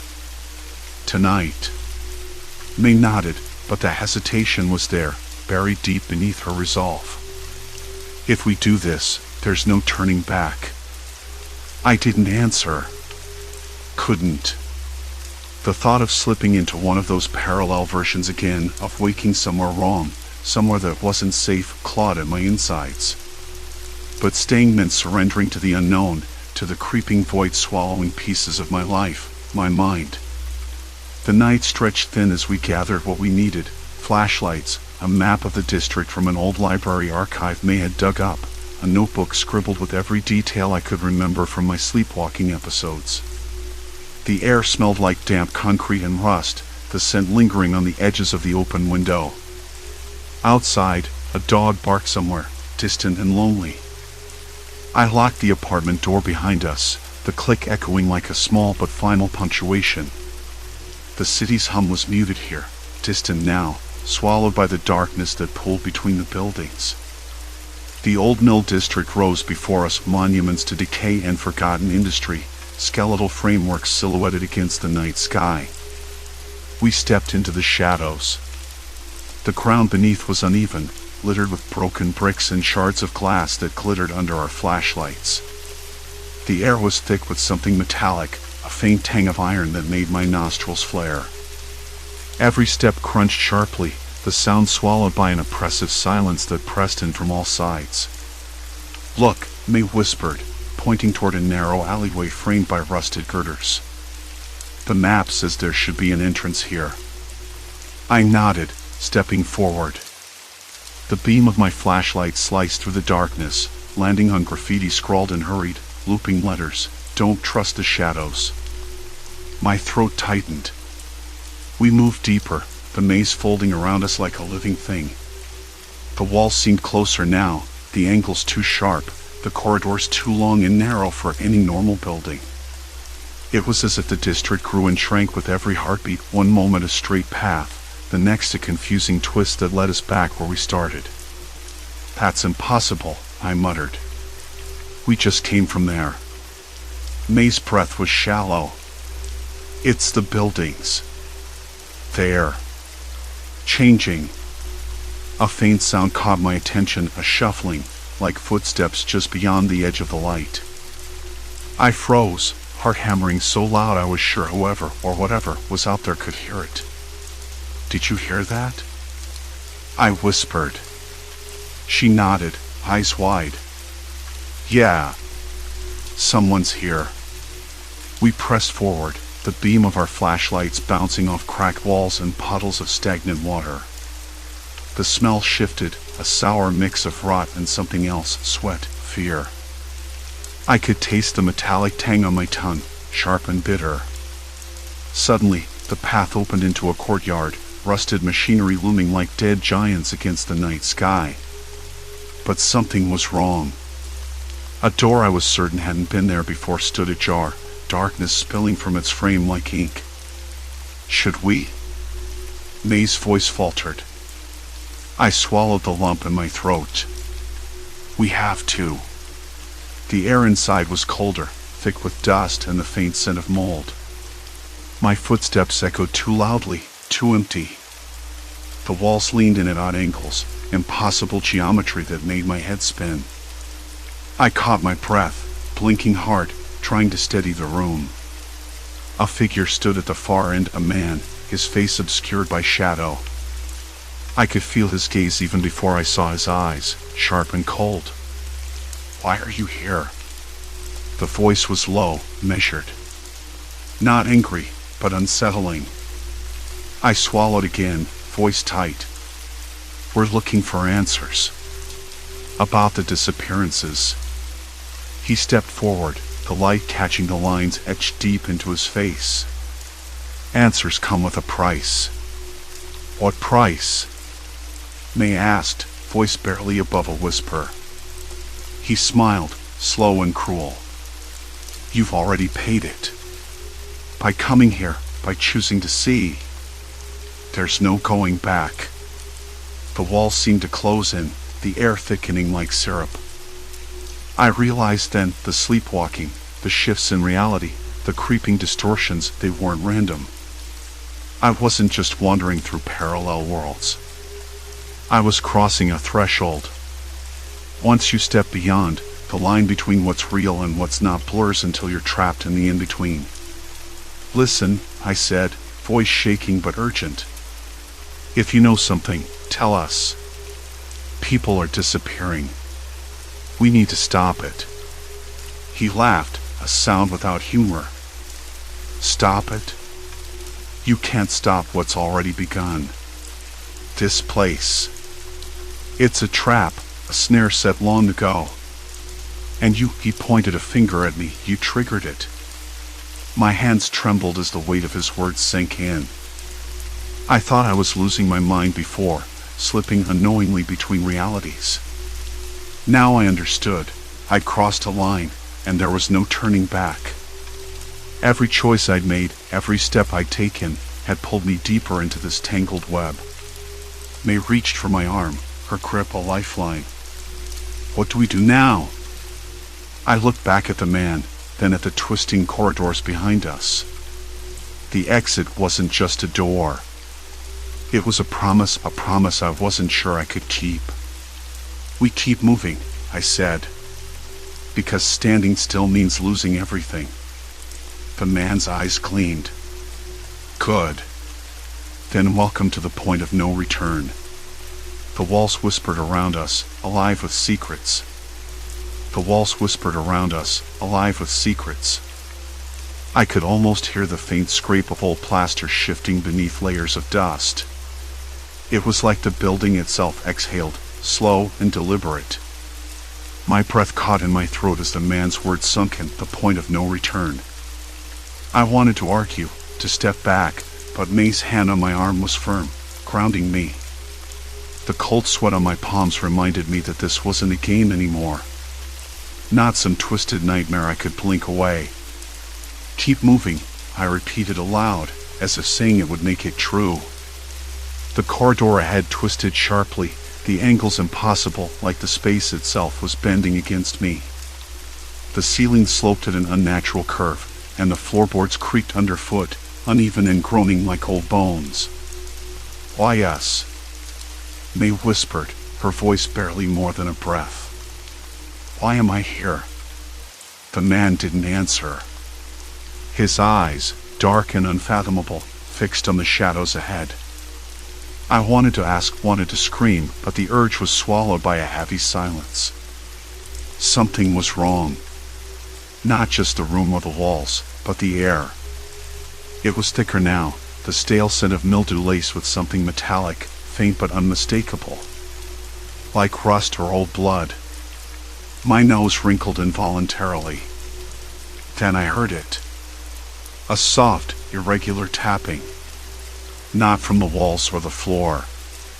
Behind us. I spun around. Nothing but darkness. The flickering light bulb overhead buzzed and sputtered, casting long, jittery shadows that danced cruelly on the cracked plaster. My heartbeat thundered in my ears. "Did you hear that?" I hissed. May nodded, eyes wide, scanning the gloom. The man's lips twitched into a sardonic smile. "You're already hearing it." The trap tightening. I swallowed hard, trying to push down the rising panic. It wasn't the kind of fear that screamed and ran. It was colder, sharper, like the air before a storm. We were being watched. Or worse, hunted. Another tap. Closer this time. Slow. Methodical. "We need to keep going," I said, trying to sound steady, though my voice cracked. "If we stop, it'll find us." He looked at me then, the first real flicker of something almost like respect in his gaze. "You understand." Good. Too late for regrets. We moved forward, every step a negotiation with the floorboards, every breath a battle against the oppressive stillness pressing in from all sides. I tried to focus on the task, find the exit, find the truth, but the room kept shifting. The familiar objects from my own world were there, but wrong. A chair facing the wall, a cracked mirror reflecting not me but a blurred, twisted version. The edges of the room stretched and contracted, like the space was breathing just like I was. May clutched my arm tighter. "What happens if we don't get out?" The man's face darkened. "You don't get out." "Not really. This place. It feeds on hesitation, on fear. It doesn't just trap bodies. It traps minds." I shivered. Not from cold. The temperature had dropped noticeably, the damp air nipping at my skin like tiny pins. Up ahead, the corridor forked. Left led to a narrow stairwell that disappeared into shadow. Right opened into a room cluttered with overturned furniture and faded photographs pinned crookedly to the walls. I stopped. "Which way?" The man hesitated, then nodded toward the right. "Memories. They'll show you what you need to see. Or what you most fear." I glanced at May, whose face was pale but resolute. "Memories," I muttered. The word tasted bitter, like stale coffee. Too many I wanted to forget, too many that had led me here. We stepped inside. The room was small, claustrophobic. The air smelled of old paper and dust. The photographs on the walls were all of me, snapshots from different lives, some I barely recognized. One showed me laughing with friends who didn't exist anymore. Another caught me staring out a Rain Street window, eyes hollow. Then I noticed the differences. In one, my reflection in the glass was missing. In another, the faces blurred like wet ink. May's breath caught. "How is this possible?" "I don't know," I said, voice trembling. "But it's showing us. Versions of myself, of us, from other places. Other choices." A chill ran down my spine. Each photo was a thread, a possibility I hadn't lived but had somehow touched. Like the worlds were bleeding into each other. Suddenly, a soft click echoed behind us. The door slammed shut. I spun around, heart thudding so loud I was sure May could hear it. The handle rattled, locked tight. "We're trapped," she whispered. "No," the man said, voice low but steady. "We're exactly where we need to be."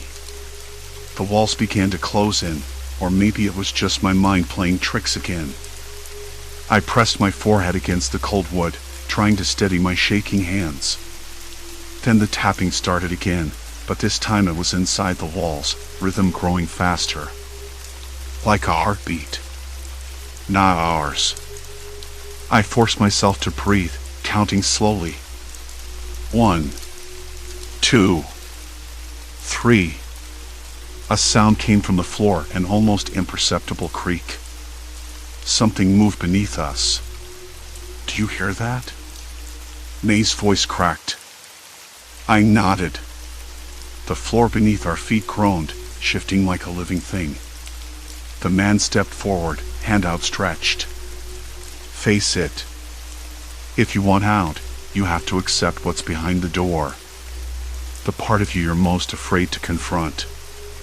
I swallowed. My mind raced, memories crashing over me, the choices I'd made, the ones I'd ignored, the paths I'd never taken but could still feel pulling at me. A cold sweat slicked my back. I wanted to run, to scream, but the room held me prisoner. I glanced at May. She was trembling, but her grip on my arm was fierce. We were in this together. Okay, I said, voice barely a whisper. Let's see what's behind the door. The man nodded and touched a panel on the wall. The door slid open silently, revealing a narrow staircase spiraling downward into darkness so thick it swallowed the weak light. A musty, earthy smell rose from below, mixed with something sour and sharp, old decay, maybe rot. I hesitated at the threshold, the weight of the moment pressing down like a physical force.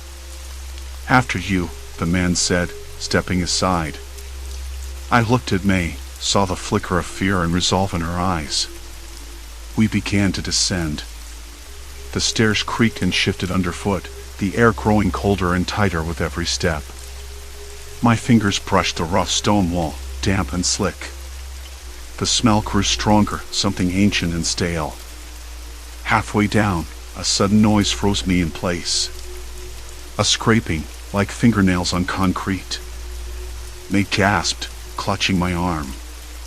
Did you hear that? She whispered. I nodded, heart hammering. We weren't alone. The man stopped, turning slowly. The first thing I noticed was the air. Not the cold or warmth, but the weight of it thick, like the room was holding its breath. It pressed against my skin the instant I woke, and for a moment, I couldn't tell if I was still dreaming or not. The ceiling was too low, angled sharply above my head, and the window to my left had curtains I didn't recognize, faded floral instead of the plain white ones I owned. I sat up slowly, my hands trembling as they brushed against the unfamiliar quilt. It smelled faintly of must and something else, something burnt and old. That smell is what made me snap out of it. It was the smell of the other room. I blinked, trying to recalibrate. This was my apartment, or a version of it. Things were subtle but wrong. The bookshelf was too tall, its wood darker. The clock on the wall ticked unevenly, like it was running on a different rhythm.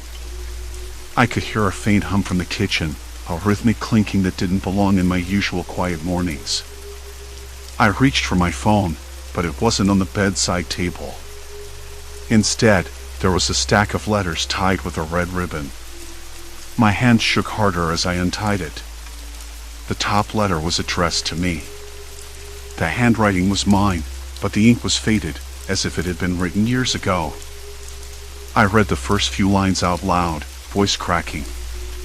If you're reading this, it means I've finally found a way back. Or maybe forward. I don't know anymore. But every choice I make changes something there, somewhere. You have to understand these rooms. These days, they're not just dreams. They're decisions. And every step I take echoes in the world you wake up to. I dropped the letter, heart pounding. This was the moment I dreaded and somehow hoped for, the moment when the blurred lines between my sleepwalking and reality became impossible to ignore. I had to stop running in circles. The door creaked. Not from the hinges, but from the weight of someone pushing it open. I froze. My breath caught in my throat. The room smelled sharper now, like ozone after a storm, but the sky was clear through the crooked window. "Hey," a voice said. It was soft, hesitant, familiar, yet somehow distant. "You don't have to do this alone." I turned slowly. Standing in the doorway was a woman, her face half in shadow. She looked like me, but not me. Younger, maybe, or older. Hard to tell. Her eyes were steady, not accusing, just watching. "Who are you?" I whispered. She smiled, a small, sad curl of her lips. "I'm the version of you who stayed. The one who didn't slip through the cracks. I've been waiting for you." Waiting.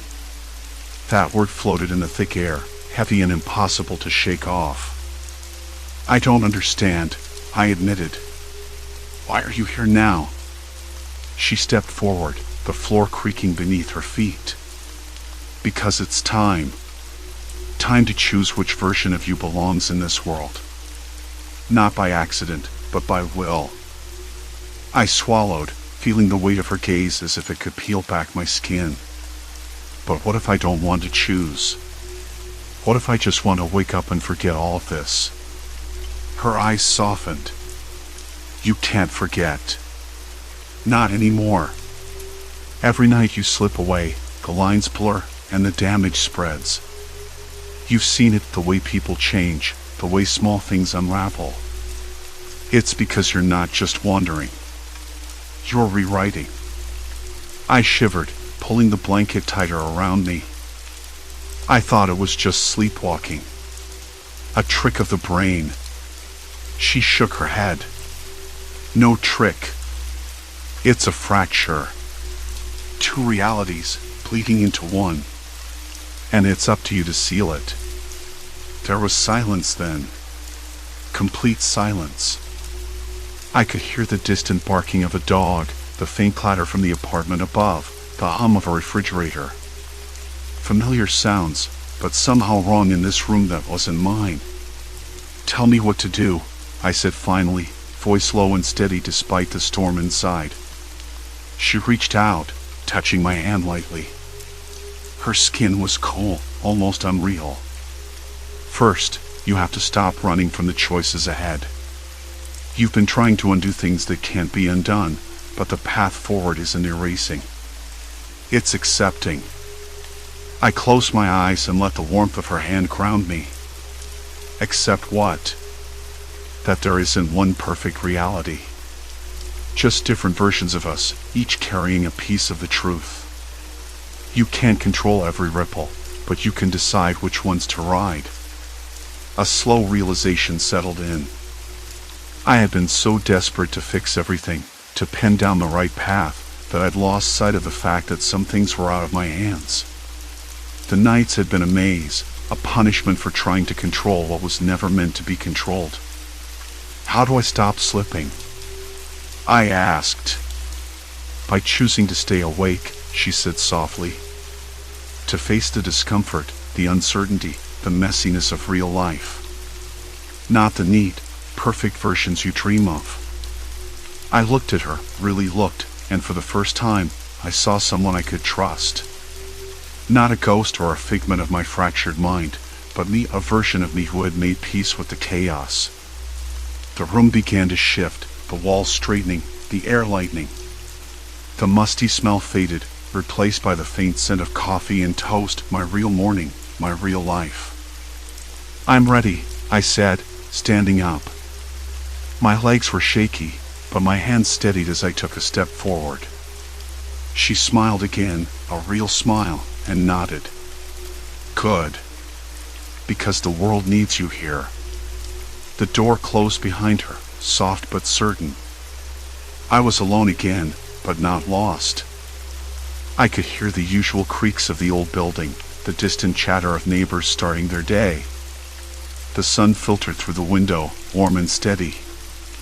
I took a deep breath, feeling the weight lift from my chest.